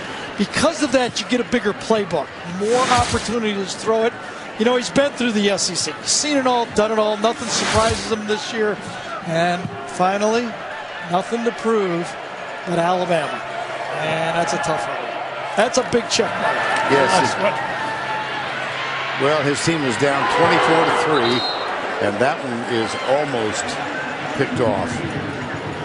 Almost more than anyone I think any of us can remember. He is the face of athletics at Mississippi State University, and it's a role he welcomes and handles with such grace. He was chatting with Scott Strickland, the athletic director. I said, give me an adjective. He said, wholesome. Not bad. Nope. Out of the backfield, this is good. Down the sideline. Brandon Holloway. See how quickly he processed the information on this play. Obviously, that's not his first target. Looks left, looks right, realizes that Alabama has bailed on that, dumps it to his back for a first down. When you're a passing quarterback, that's how you have to attack the defense. Make them cover all 5 of your receivers. Tony Brown in the Mika Fitzpatrick spot right now in this game. Hold on, what was that, a running play? Did I catch just a smidge of sarcasm there? I mean, compared to last week, where we go, was that a pass? Well, here we go. Okay, what was this? But no movement. Nope. You get Gus Wally coming in there trying to move out those linebackers. It's just not happening. And that's why they're running the spread and finessing it. They can't run downhill against Alabama. Prescott got him at the 40. Well, the ball was bounced. I thought it was bounced a couple times, but at the end, Freddie Brown ended up with it.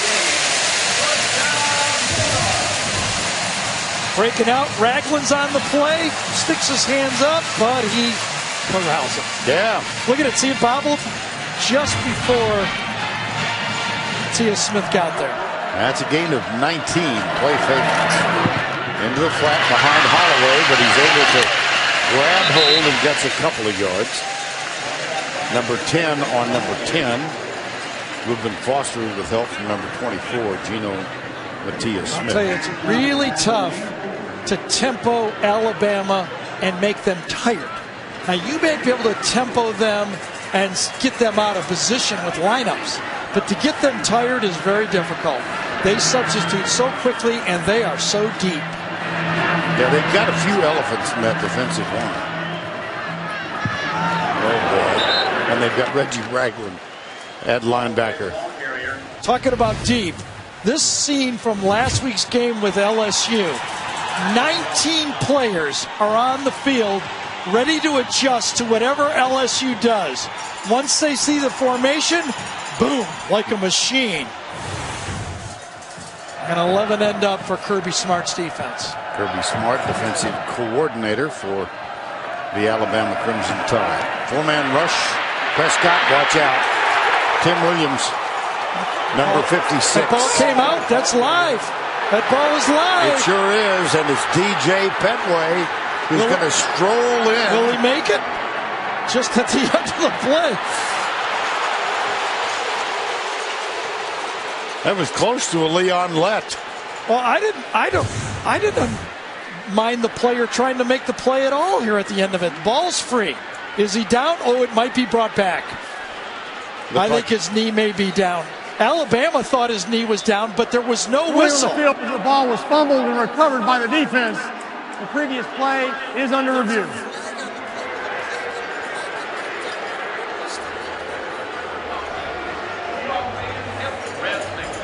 All right, here we go. Let's see if the ball's loose. He's controlling it, knees down. Knees down. I think that's coming back. The interesting part is at the end of the play, because it was a post touchdown that wasn't a touchdown flag. Right. Will there be a flag on the play?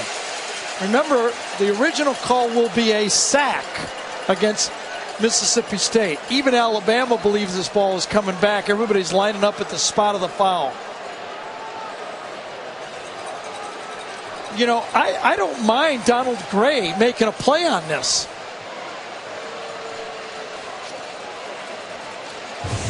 Donald Gray, number 6, is going, maybe I can get to him, and shoves him just as he crosses the line. I didn't think that really should have been called. It was right as he was crossing the line. He was hoping to get a turnover, and they get a flag, but it's a dead ball flag. Whatever that means. I don't think Petway believed this was even a live play. He goes, I'm not wasting my energy on this. But what? Here comes Gray. Yep. And just as he crosses, he shoves him. Come on. I don't think so either. I wouldn't throw a flag on that. There's no way I'd throw a flag. I've seen less things happen in my living room than that. Well, if you just give the grandsons Krispy Kremes, right, they wouldn't react like that. That's not that bad. Come on. I don't think it was that bad what happened. But it was called. Right now, Nick says, I don't care about the flag. I just want the sack where it happened. That's all I care about. we're hearing down from the truck, Vern, that dead ball foul will stand, and they'll march off an additional 15 yards. It's a cheap 15, I'll say that. But it wasn't a touchdown. On the other hand, it wasn't sick. Yeah.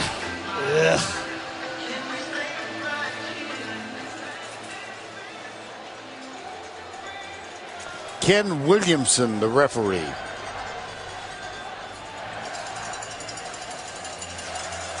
After further review, the runner was down prior to losing possession of the ball.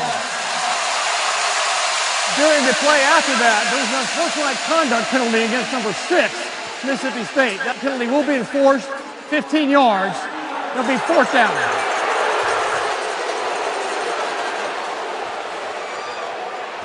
Well, this is the rough, tough SEC, and just as Petway crosses the line, technically, come on. Technically, Vern finishes sentence. Well, technically, it's a penalty, I guess. Yeah, well, Please. his right foot was down in the end zone. Yeah, I guess. You know me, I'm very legalistic. Yes, you are. I've got a reputation for that. A rule is a rule. I know. It was iffy. Well, it was a great play by the Alabama defense to get the sack in the first place. Timmy Williams, I mean, I'll tell you, the difference in this Alabama defense, they can rush the passer this year, and they do it in waves. I mean, one time I said it before, 30, 22, 56. Duvall, Anderson, and Williams are monsters coming off the edge. Well, we saw how this front seven limited Fournette last week. Vern, why don't you start a hashtag, should that have been called? Go ahead, start it. You want me to start? Start a hashtag, should that have been called? Does that involve tweeting? I don't even know what it means. Whoa. And after all that, I get a vision of me on Twitter. There's rules. 24-3, you get to do stuff that you don't do in Tyson. Is that right? Yes. Oh, I can't wait for Instagram. Sponsored by Ford. Verizon. Wheels Up. And by Chick-fil-A. Those gorgeous sunset pictures. Aerial coverage provided by Goodyear. For 60 years, Goodyear has provided aerial coverage of college football's greatest traditions and biggest rivalries. Alabama, Mississippi State. These two schools, by the way, separated by only 83 miles and the state line. So Alabama bust over from Tuscaloosa last night, and they did stay in the nearby town of Columbus. Can there be any more contrast between two schools so close in proximity, yet so far apart in the history of college football? No, I don't think so. I mean, it's Alaska, Florida, isn't it? Yeah.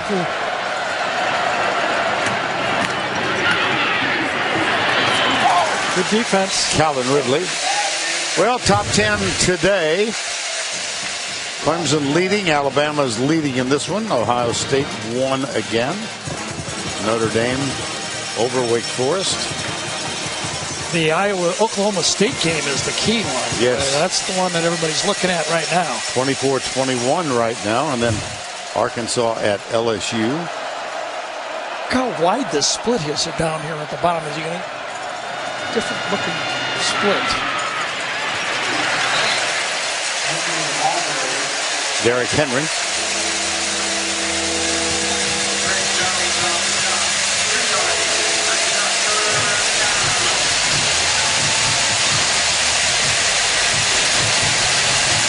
They're hoping. The fans are hoping. They're not buying yet, but they're hoping.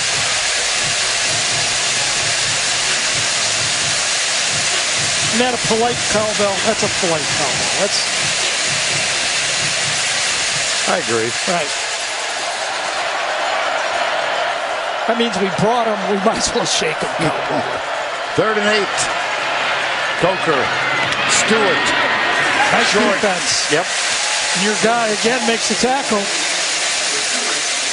Iniquez Brown, he reads him so fast, gets there and makes the tackle. A little help from the secondary that time by Bryant. Well defended and chance to do something again. Chance to get the crowd in the game. That brings on J.K. Scott. This will be his 5th punt of the night. Mississippi State create a big play on their punt return team. They're going to go for the block. Fred Ross is back. Fair catch. Taken at the 24. 47-yard punt. Mississippi State Bulldogs need a spark. 24-3 Alabama. Many great traditions abound on game day throughout the league. And each week we'll give you a taste of tradition presented by Sonic. For more, here's Allie. Thank you, Vern. Mississippi State, they can trace the roots of its Bulldog mascot back to 1935 when they played Frank Thomas's Alabama squad in Tuscaloosa. The week of the game, then Coach Major Ralph Sass decided the team needed a live Bulldog mascot. So he went up to Memphis, came back to Starkville with a Bulldog named Ptolemy. With Ptolemy on the sidelines, the Bulldogs beat the Tide 20-7. Ptolemy's litter mate named Bully took over the mascot's duties later that year, and since then 20 other Bulldogs have earned the title of Bully, including Bully 21, who's looking to bring that same magic to today's game as his forefather did 80 years ago. Vern? Ptolemy. That's a great name for a mascot, don't you think? Or Bully. Or Ugga. First down and 10.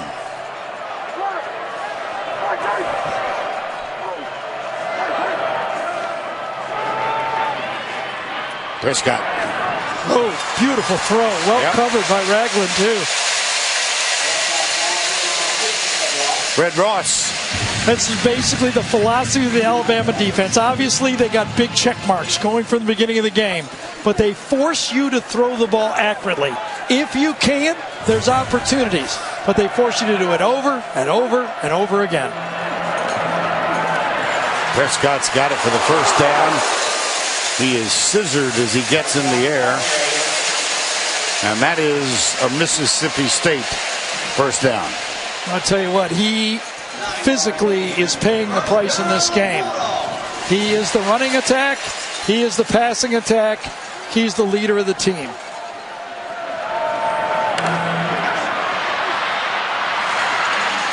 He'll run it again. Oh, slide. No slide. Of course, he's way bigger than Humphrey on that play. Yep. It's like Humphrey said, can I slide here? Because Prescott comes and goes, no. Woo! You know, I think of all the quarterbacks that Alabama has faced and the games they have lost, we went through the list. I think Prescott most closely plays like Cam Newton. Funny you should mention. Here's a nice run. Ross out of bounds at the 31-yard line. Nice little deceptive play here. Dak Prescott looks to his left, comebacks to the right. Good block downfield, and boy, nice job by Wilson not getting the holding penalty. Got to score. Got to score. 4-down territory. Gets it complete to Ross again. Oh, Donald Gray. I'll tell you what, I like Donald Gray. You know, was his knee down is the only question I had when he caught the pass. Donald Gray has played a really strong football game. Junior college transfer. He had that penalty, we'll call it penalty, since they marched off 15. But he has played hard. Remember, he had the long catch down the sideline. Prescott. There it is again. Wally, the tight end. First and goal at the 6. Prescott has some skills. I'll tell you, he's going to go high in the draft. When you can throw the ball like this, look at that coverage. Couldn't put it anywhere else and complete that ball, and he did it. 7 straight completions now. Hamilton was all over rolling on that play. 4-down territory, I guarantee you. Oops. Prior to snap, false start. Offense in the 6. Boy. 5-yard penalty. Remains first down. Drive killer. Think about it. Mississippi State, this 0-6 Dan Mullen is against this Alabama team. There have been some mistakes, and a lot of them, as you can see the motion right there. Donald Gray, 0-6. He's only scored 48 points total in 6 games. Tonight, only 3. Alabama's averaging 28 a game against them. Prescott, it'll be second down. And Jonathan Allen got him here. You know, Vernon, it's not like Alabama scored 60 in one game and 10 the next. If you look at the 6 games, Alabama's been very consistent. 31, 30, 24, 38, 20, and 25. You have to score points against this team. You don't have a chance. You know Alabama's going to go at least 24 points on the board. As they have in this one. Watch out from the backside. Ball's out again. Ball's out. Jonathan Allen's second consecutive play. That's 8 sacks for the night. Wow. Oh. Rufus Warren was beat cleanly, and Allen is showing to you why a lot of people believe he may be the first defensive lineman in this league taken, and there are some good ones in this league.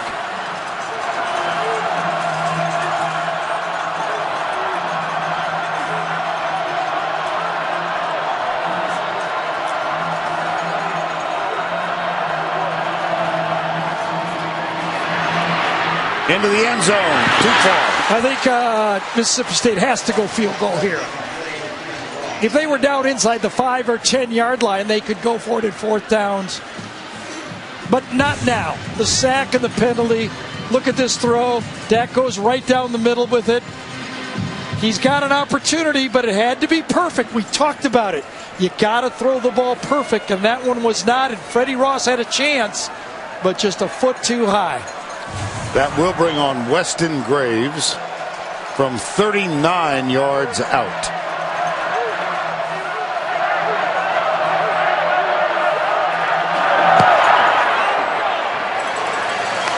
Well, they got something out of it. Did.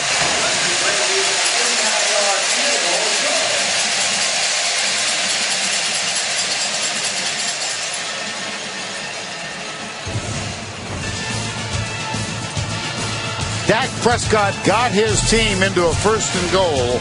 They had to settle for a field goal try.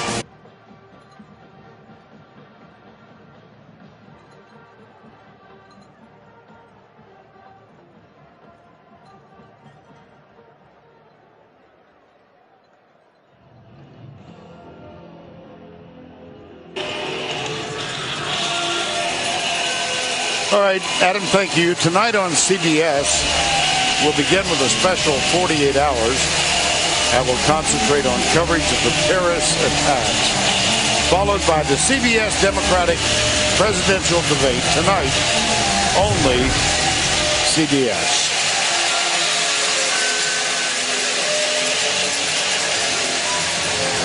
.124 to go in the 3rd. 24-6.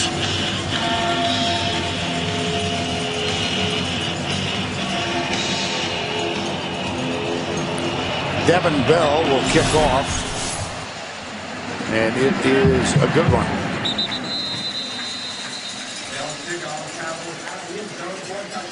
Well, why don't we talk about your interpretation? Well, remember a year ago, yes, we got a lot of trouble this calling it. We know stinking committee. But a year ago, I said these teams were in if they won out. A year, 53 weeks ago today, okay, Alabama, Florida State, and Oregon won out. Well, today we still don't need a committee. If the Big Ten champ, Ohio State or Iowa, wins out, they're in. Clemson, if they win out, they're in. Baylor, if they win out, or Oklahoma State. And the SEC one-loss champ is there. Michigan State, I still think, controls their own destiny. I think the Big Ten one-loss champ will begin if it's Michigan State. Now, Vern, if I was on that committee, yes, I would hand that in right the way it is. I'd go, and then I'd go to Barry Alvarez. Barry, let's go play golf. I'd bring Condoleezza Rice because she belongs to Augusta, just in case, okay? And then I'd bring Jeff Long because he looks so sad on Tuesday nights, and Barry's a lot of fun to play golf with. I'll tell you that right now. Okay. And then I'd hand that in and say, call me when it changes. That would cut out a lot of film that you... That's right. I don't need to do anything. Let's go play golf. I know Barry would go. I think Barry would go. As long as that Big Ten team is in. Until that changes, nothing else matters.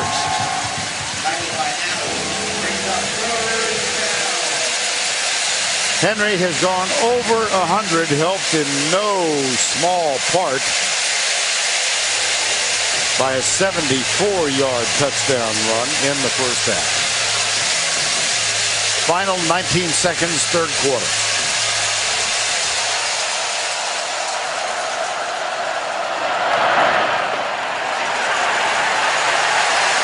Most of the night has been like that. Richie Brown, I think, is the guy who got that one.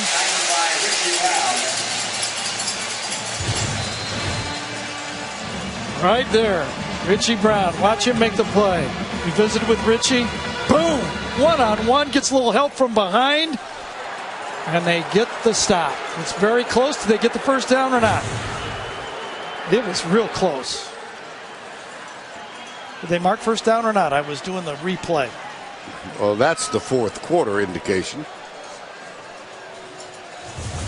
The drama will continue. We'll find out shortly. That's the end of 3. Back to Starkville after this message and a word from your local station. Now he's got an angle, and it's a foot race to the corner. Touchdown, Alabama. Give it to Henry. Watch out. Watch out. And we're back live on first down. It's Henry again going left. And on first down, he picks up about 8 yards. Obviously, they got the first down on the one before, right? Yes, very perspective. Well, you know, yes. we went through this, Vern, all the little things that Mississippi State had to do. I think 2 things have stood out for me. No help for Dak Prescott, no running back, and the defensive line talent has been on the big check instead of the other check. 8 sacks. Dak Prescott in his career has never been sacked more than 3 times. A big difference in the game, and obviously the big plays by Alabama. They're really, really good. They're really good. Well, 3 plays in excess of 50 yards, and they lead it 24-6. Alabama's had 9 sacks, 3 big plays for touchdowns. Mississippi State has been in the red zone 3 times, 2 field goals.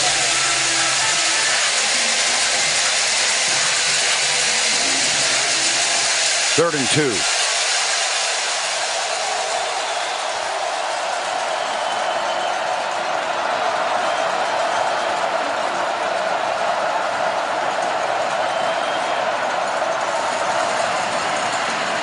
Henry. Tackled by Brandon Bryant, number 20.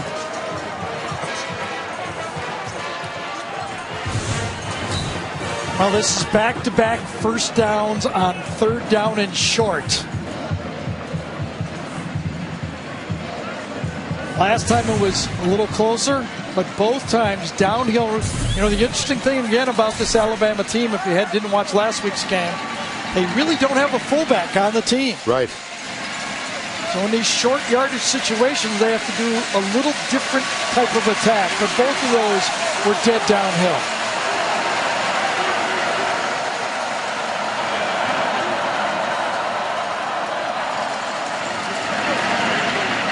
Henry slipped. Well, the end drive last week was brilliantly conceived. Yeah, as it happened, LSU had pulled within 14, and then the kickoff goes down inside the 10-yard line, and all Alabama did was finish the game on offense. I thought that was the biggest pressurized game. They're not going to probably finish the game on offense on this drive, but they're surely trying to shorten the game now. Remember, Mississippi State has 74 plays to 35 or 6 going into the fourth quarter. They want to give their defense a rest. There's the flip out to O.J. Howard. That's his first catch tonight. This was a busted play. Either the quarterback or the running back went the wrong way. There was no play-action pass, but once it was dumped off, one missed tackle, and they're into the secondary for another first down. I think it was Zach Jackson, number 14, that missed the tackle. First down at the 40. The odd part about Alabama having big plays is they have not had big plays in the passing game. In the last 3 games, Jake Coker's been accurate, but he's only had 6 plus 20-yard passes in the last 3 games. Out on the left side, it's Calvin Ridley. Just to reemphasize as we watch that pass to Ridley, Jake in the last 3 games has gone 58 for 76, 76%, but just 6 of them were for 20 yards or more. 2 to Stewart, 2 to Ridley, 1 to Drake, and 1 to Howard. Now, they've added a couple more today. Yeah, yes. Well, he had gone through a dearth of touchdown passes in previous games, and he had the big one to Ridley earlier in this game. Getting a little... Well, I do think this Alabama team, Vern, is the one team that can beat you so many different ways. It's kind of been the theme watching them through this whole great run that Nick Saban has built here at Alabama from 2008 on. They beat you 5 different ways. Which one you want to choose?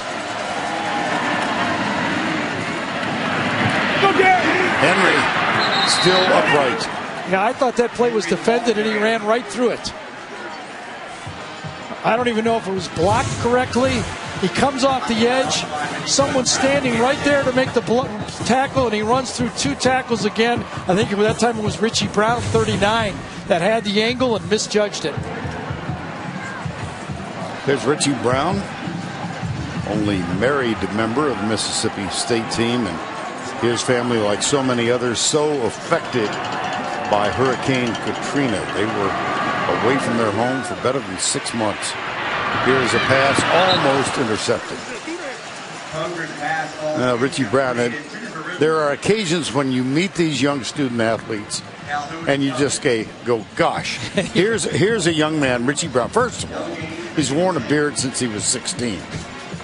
I mean, many of us couldn't even think about that till we were 21. He's married. He's a tightrope walker, and he plays classical piano. To say he's a man of diverse interests is to say, there's some good ones in college football. How he picks those holes.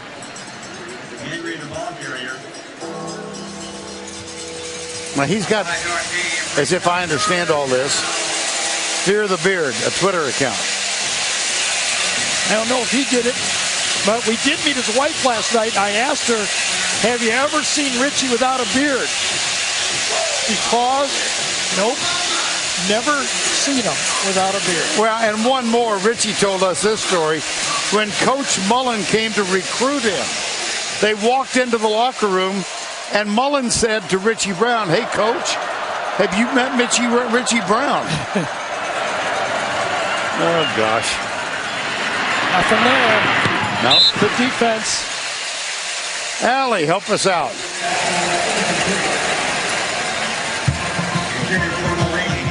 Coker, a little slow getting up.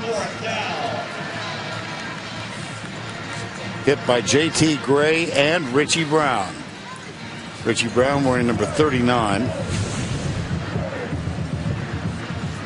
And let's go down to Allie. Vern, just to add to the beard conversation, we asked Richie, what's the deal with the beard Twitter account? He said, I don't know. I certainly didn't start it.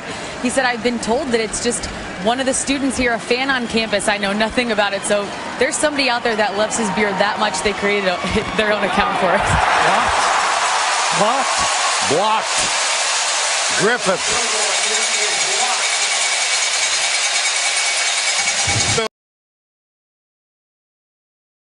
Cleveland.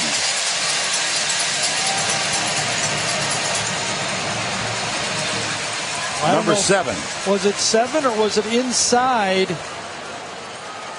Yes, it was early. Cleveland, I thought it was going to be inside by Chris Jones, but he got it before Jones got it. Nice play.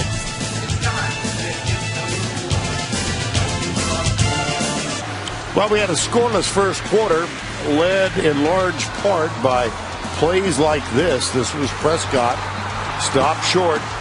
A first quarter goal line stand by the Crimson Tide, and then this punt return became the first of 3 touchdowns in excess of 50 yards.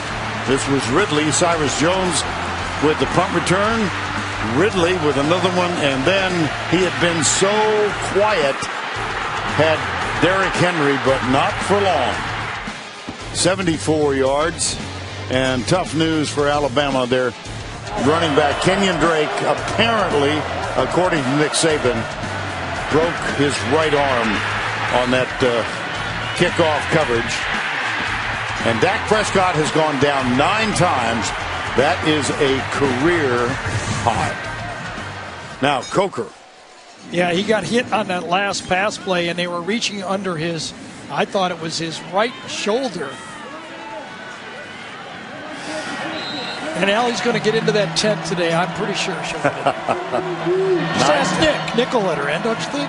Yeah. I think not. This is Brandon Holloway. Holloway, the ball carrier.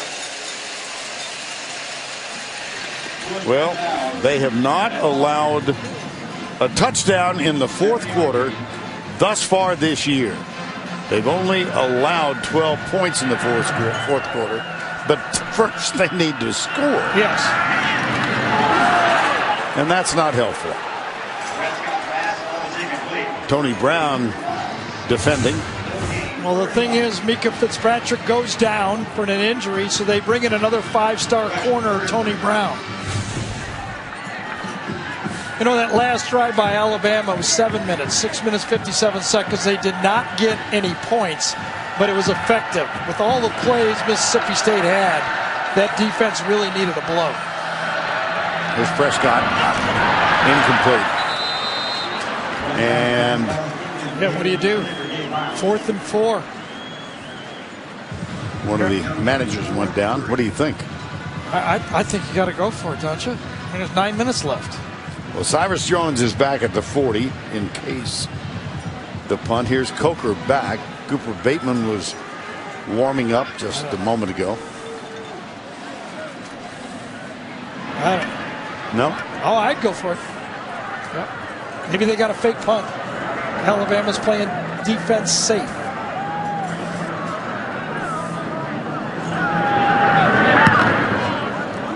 That's not a good punt. But it's going to wind up being just fine. The only problem is Alabama probably is going to take another 2 or 3 minutes off, even if the drive doesn't work. I don't quite get it. Jacob Coker coming back on the field. Alabama has the ball again. CBS is sponsored by Aflac, Ram Trucks, New York Life, and by K Jewelers. Aerial coverage provided by Goodyear for 60 years. Goodyear has provided aerial coverage of college football's greatest traditions and biggest rivalries. We're in the fourth quarter. 8:51 remaining, 24-6. And Jake Coker is back at quarterback. Magic tent comes through again. What goes on? This music fits the tent, by the way, too. What goes on in the tent?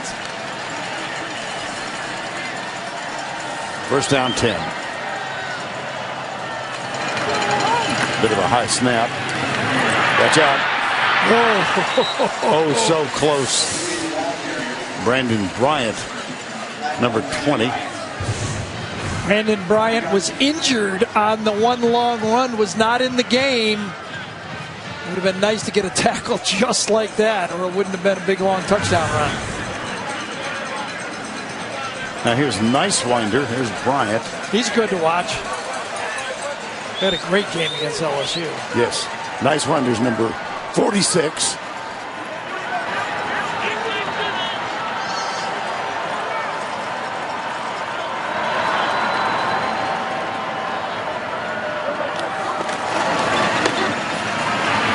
Henry still far. Oh my goodness. How do you like that? I thought number 11, Kevon Coleman, had the angle easily on Henry, and he ripped right through. Reminded me of Eric Dickerson right there. 65 yards. Watch him turn. Now watch number 11. He's got the angle. And Derrick Henry, can you spell Heisman? Right there with the straight arm. Holy cow. Well, he's got 204 yards in this one. That's the third game this year in which he's exceeded 200 yards. Well, Brian, remember the run by Cam Newton where he broke away from Patrick Peterson? Yep. It reminded me of this run. We can get the safety in the play. No, you really can't see it. But I thought number 11, Coleman, had the angle, and he just runs right by him. My goodness. 240 pounds. And teammates. Derrick Henry on the left, Kenyon Drake on the right. And I'm sure they're talking about that run that we just saw. Just watch the angle on this play. Coleman right here has got his guy right on Henry. And then Ridley has a good block as well. Watch this. But watch the acceleration. I think he's got the angle right there. He takes it. Wrong angle. My goodness. Well, Dan Mullen watching. Gosh, I wish we had that guy. I think that is what you call a big check mark right there, right? Yeah, it sure is. Well, Kevon Coleman thought he had a shot at him. That didn't work out so well. Here's Griffith was the kick. And you mentioned the name from Southern Methodist University. Yeah. Somebody asked me, what does Henry remind you in the secondary? And I said he has the high cut of Eric Dickerson. When he starts stepping upfield, remember Dickerson was able to carry a lot when there's 2,000 yards, but there's the sprint and there's the acceleration. That's who I'd most compare him to. Eric Dickerson was 6'3", 220. Derrick Henry 6'3", 242. Yes. Here's the flip out left side for Mississippi State. That's Fred Ross, who's had a busy day today. Well, you saw the mention of the 3 200-yard games. The last time we saw him a week ago, Derrick Henry carried it 38 times for 210 against LSU. Earlier, we watched him carry it 32 times for 236. That was at Texas A&M. Well, there's no doubt. And another interception. Or an interception, I mean. Yeah, that's the first one. Marlon Humphrey. That's Dak Prescott's first interception of the season. You know what? This shows me a lot, though, in Dak. Now you got to fit it in. I mean, do you have enough guts to make the tough throw? And here he tries to make the tough throw between the zones. Anybody can dump the ball off and go home and get completions. But here he tries to go downfield and make a play. That says a lot to me about Dak Prescott. Well, let me quickly correct. He did have an interception against Kentucky. That's only his second of the season. Starkville, Gary Danielson. Let's take a look at our AT&T strong performance. Well, the game has been dominated by the front seven of Alabama. Their defensive line has been too much. They knew that Dak Prescott was the guy. They did it a week ago against Leonard Fournette. They did it a different way this week. How about the versatility of that defensive line? 1 week, They held Fournette to 31 yards rushing. The very next week, the very same guys come back with 9 sacks. And on the sidelines at the end of the last play, the outstanding wide receiver, Derunya Wilson, on his back. Not sure what happened. He's the one that had the hit on the play right at the end of it. Now, did his head get bent sideways? That's always the fear.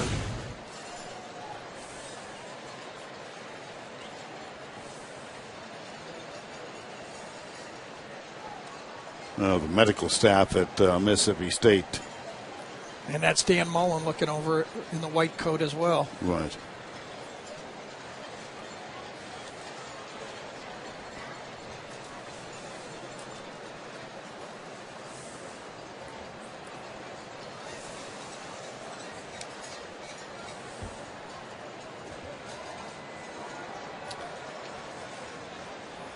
Take one more look, see if we can determine what might have happened. I thought he sprung his neck a little bit on this play as he hit him. See how his head concusses with the elbow right there on the shoulder?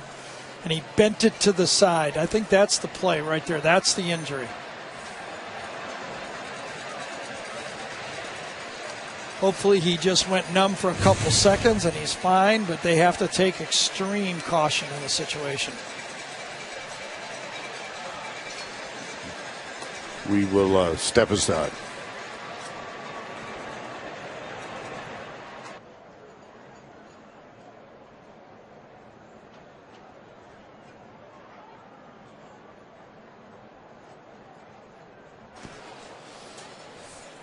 All right, Adam, thank you. They are still tending to Derunya Wilson.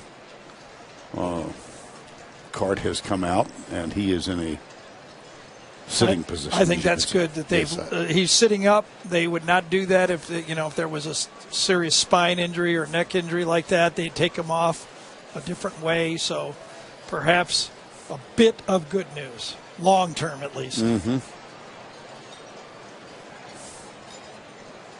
Well, Mississippi State fans expressing concern, as you can tell.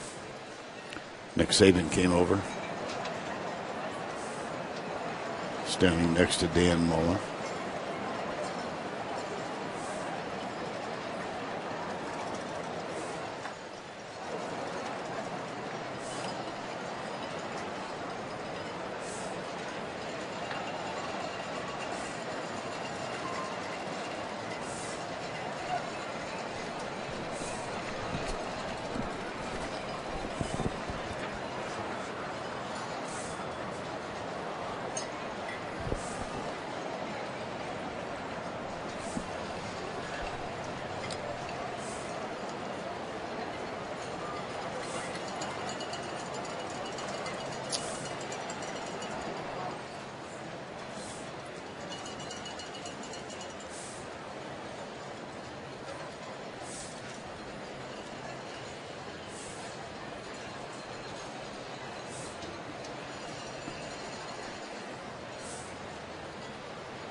Okay, they're going to try and move some of the players out, and Nick Saban will make his way out of the picture.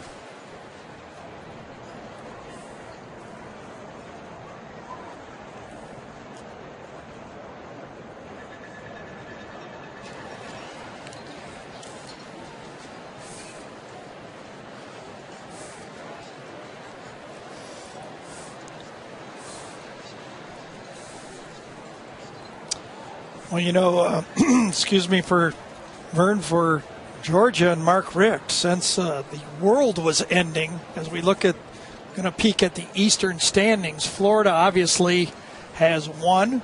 That's over. They're going to be in the championship, but they want to get there just with one loss, still have Florida State in front of them. But how about Georgia answering? And that means that Alabama just has a wounded Auburn team that they're going to have standing in the way for them now. Yes, that's right. They will finish the season in the Iron Bowl in Auburn. They have a game scheduled against Charleston Southern. I haven't even looked, but I'm sure that's homecoming. And then they go down to Auburn. Alabama about to win this. Next week we'll be at the LSU Ole Miss matchup. The winner of that game, if it's LSU, will be praying for Auburn to knock off Alabama. Let's go to Allie LaForce. I do have a little bit of an injury update. He hasn't moved hardly at all, but they just recently tickled his leg and he was able to move his foot. It was really the first movement that we've seen since he's been down. Of course, members of both teams giving support. They're raising him up right now. Derrick Henry said, "We're praying for you." Nick Saban standing by, and everybody just cheering and standing up on their feet as he rises to his.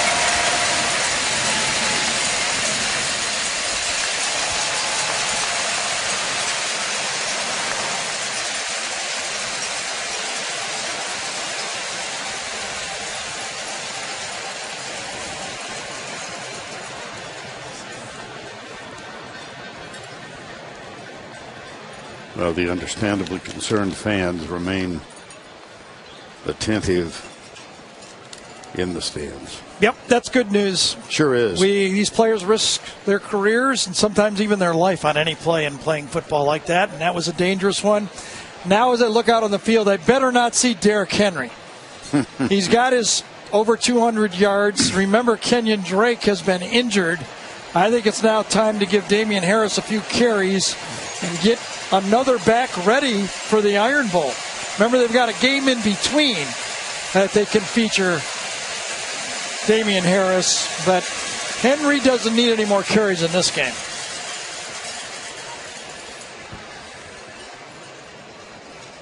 Really want to talk and salute Lane Kiffin and Kirby Smart, two of our great assistant coaches we have in college football.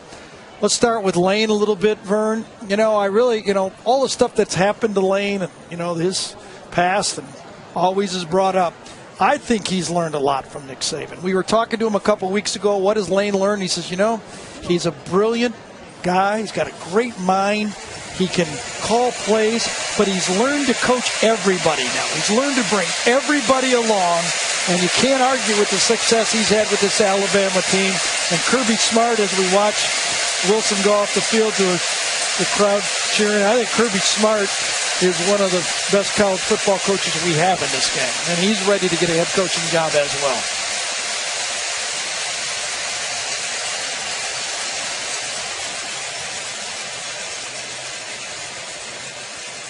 Better to go upright like that, isn't it? Boy. Well, we all wish him well. He's got the good thoughts of everyone here and all those watching. Derunya Wilson. Yeah. Scary, scary things. See on the left, Bill Martin, the outstanding sports information director here at Mississippi State, who will follow the cart in or not. Come this way. And we're back to play. Still 7-11 to go, and looks Damian like Harris. and Cooper Bateman's in the game too at quarterback. Yep. Here's the toss. Harris. That's a first down play. Damian Harris, the ball carrier. Pretty much changes all across that offensive line now. Mark McLaurin. Just No gain on the play. Second and 10.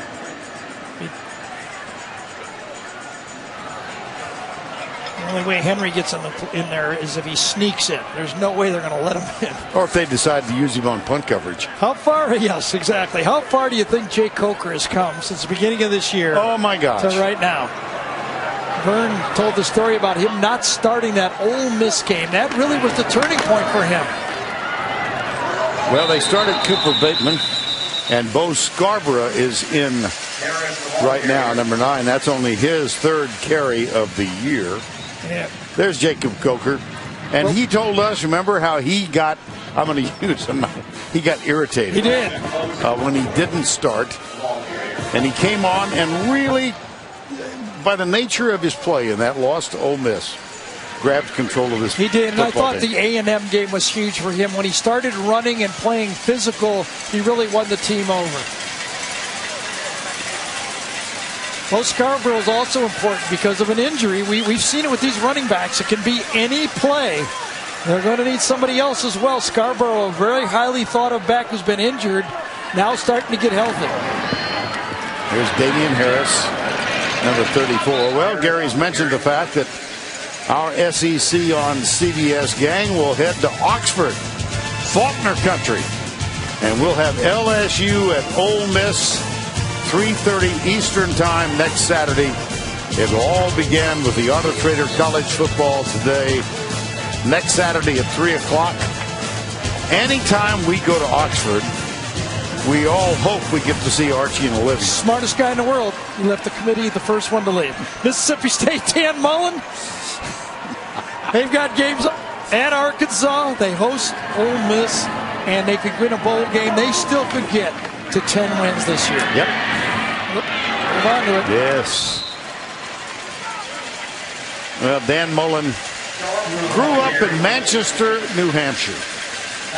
He was a quarterback at Trinity High School, and he's got 10 of his high school teammates, Trinity class of 1988, who are visiting Dan and Megan and the kids this weekend. I think they hoped for a little more positive outcome than this. But they played basketball yesterday. Yeah, they did. Yeah. Dan was all taped up after playing basketball. Said he went 1 for 70. Bringing in Fitzgerald now, the backup quarterback's going to get a few snaps. He's the future. Redshirt freshman.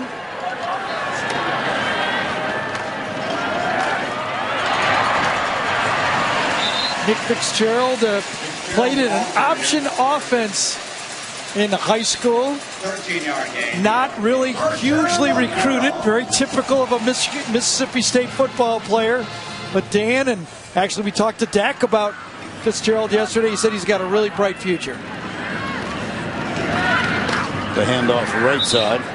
That's Eris Williams, number 27. Williams on the carry. Loss of a yard.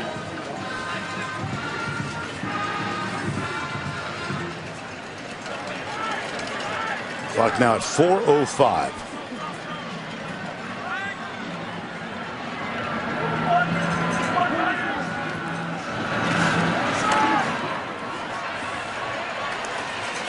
Fitzgerald to the 37-yard line. Stay tuned for the Ram postgame show. That's coming up after our game. We've got 3:40 to go. I doubt that either team is going to want to stop the clock.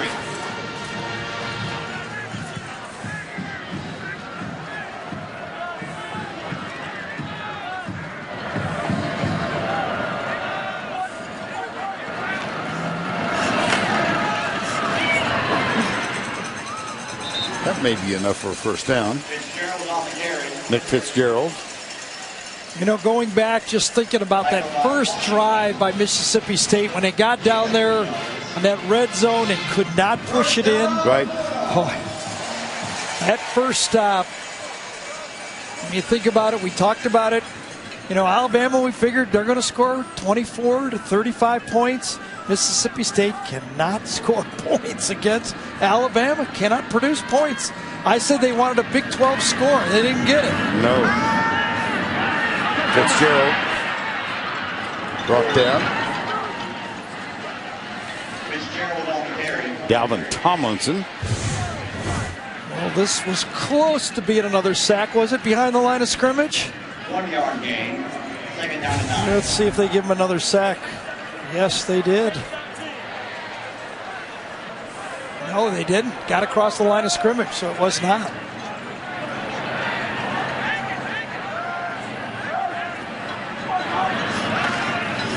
Jeez. Another run? Wow. Fitzgerald on the carry. Now time for the Napa play of the game. We're going to take you back to the first half. And Cyrus Jones gathering this punt in, breaking into the open, heading for the corner. And he winds up strolling in 69 yards. That was one of a number of big plays put together by Alabama en route to this victory. Fitzgerald to Eris Williams, number 27. Fitzgerald's pass is complete to Williams. Well, the longtime lieutenant, Kirby Smart's name's really starting to boil up everywhere around the country. Can't learn any better than Kirby, can't do any better job. The 2 shutouts basically he's pitched the last 2 weeks. He stopped the run game, and then he stopped the wide open Prescott pass game. Can't do it any better than Kirby Smart is. Across the middle, incomplete. No flag. Fitzgerald's fastball incomplete, intended for Miles. Gave Miles the intended receiver. Yeah, well, he got a chance to throw a couple balls against Alabama, test the waters out here. Obviously, Dak's gone from this team next year, so he'll be one of the guys fighting for that spot. 31-6. And when they get out here, we fully expect knees to be taken.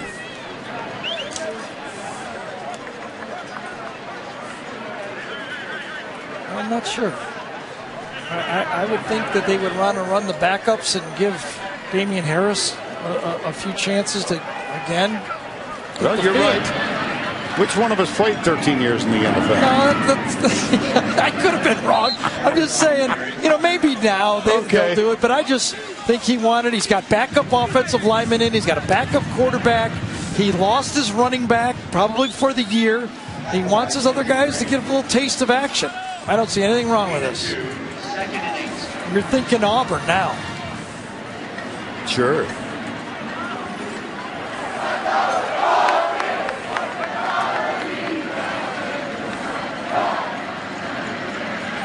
There's Brandon Green, number 58. Dan Mullen. The streak against Alabama will continue. Next year they've got to go to Tuscaloosa. Bateman. Bo Scarby. And that'll do it. 31-6. Another dominating performance by Nick Saban, Lane Kiffin, Kirby Smart, and a guy named Derrick Henry. Jake Coker played his role tonight. So the updated standings now have Alabama at 6-1, LSU at home against Arkansas later tonight, and next week we'll see LSU at Ole Miss. Let's go down to Allie, who is with Nick Saban. Coach, before the game, you told me you needed your special teams, your offense, and your defense to play well. Your special teams scored. Defense had 9 sacks, and your offense was outstanding in that second half. Well, we did a better job of executing in the second half, so we were able to keep the ball a little bit. They threw for a lot of yards today, but we stopped them when we needed to on defense. But it's tough with these guys, especially with Dak and his ability to run the ball. So I'm pleased with the win. We didn't play our best game of the year, but we've got a lot to improve on. The 9 sacks, certainly the best of the season. How were you able to be so dominant? Well, we thought that the one place where we had a little advantage in this game was our front guys against their offensive line, and we needed to do it with 4 guys rushing, and they did a fantastic job of pushing the quarterback. Coach, whether you like it or not, our fans would like to know if the cut on your face, if you're okay. They were watching it all game. One of those pass rushers ran into me when he was running on the field on 3rd down, so he was bigger than me, so I just let it go. We'll have to find out which one it is, and he can run some extra sprints this week. No, he'll be good. Thanks, Coach. Congratulations on the win. What an outstanding and dominant performance by this defense. How were you guys able to make such an impact in this game? I just think it starts in practice.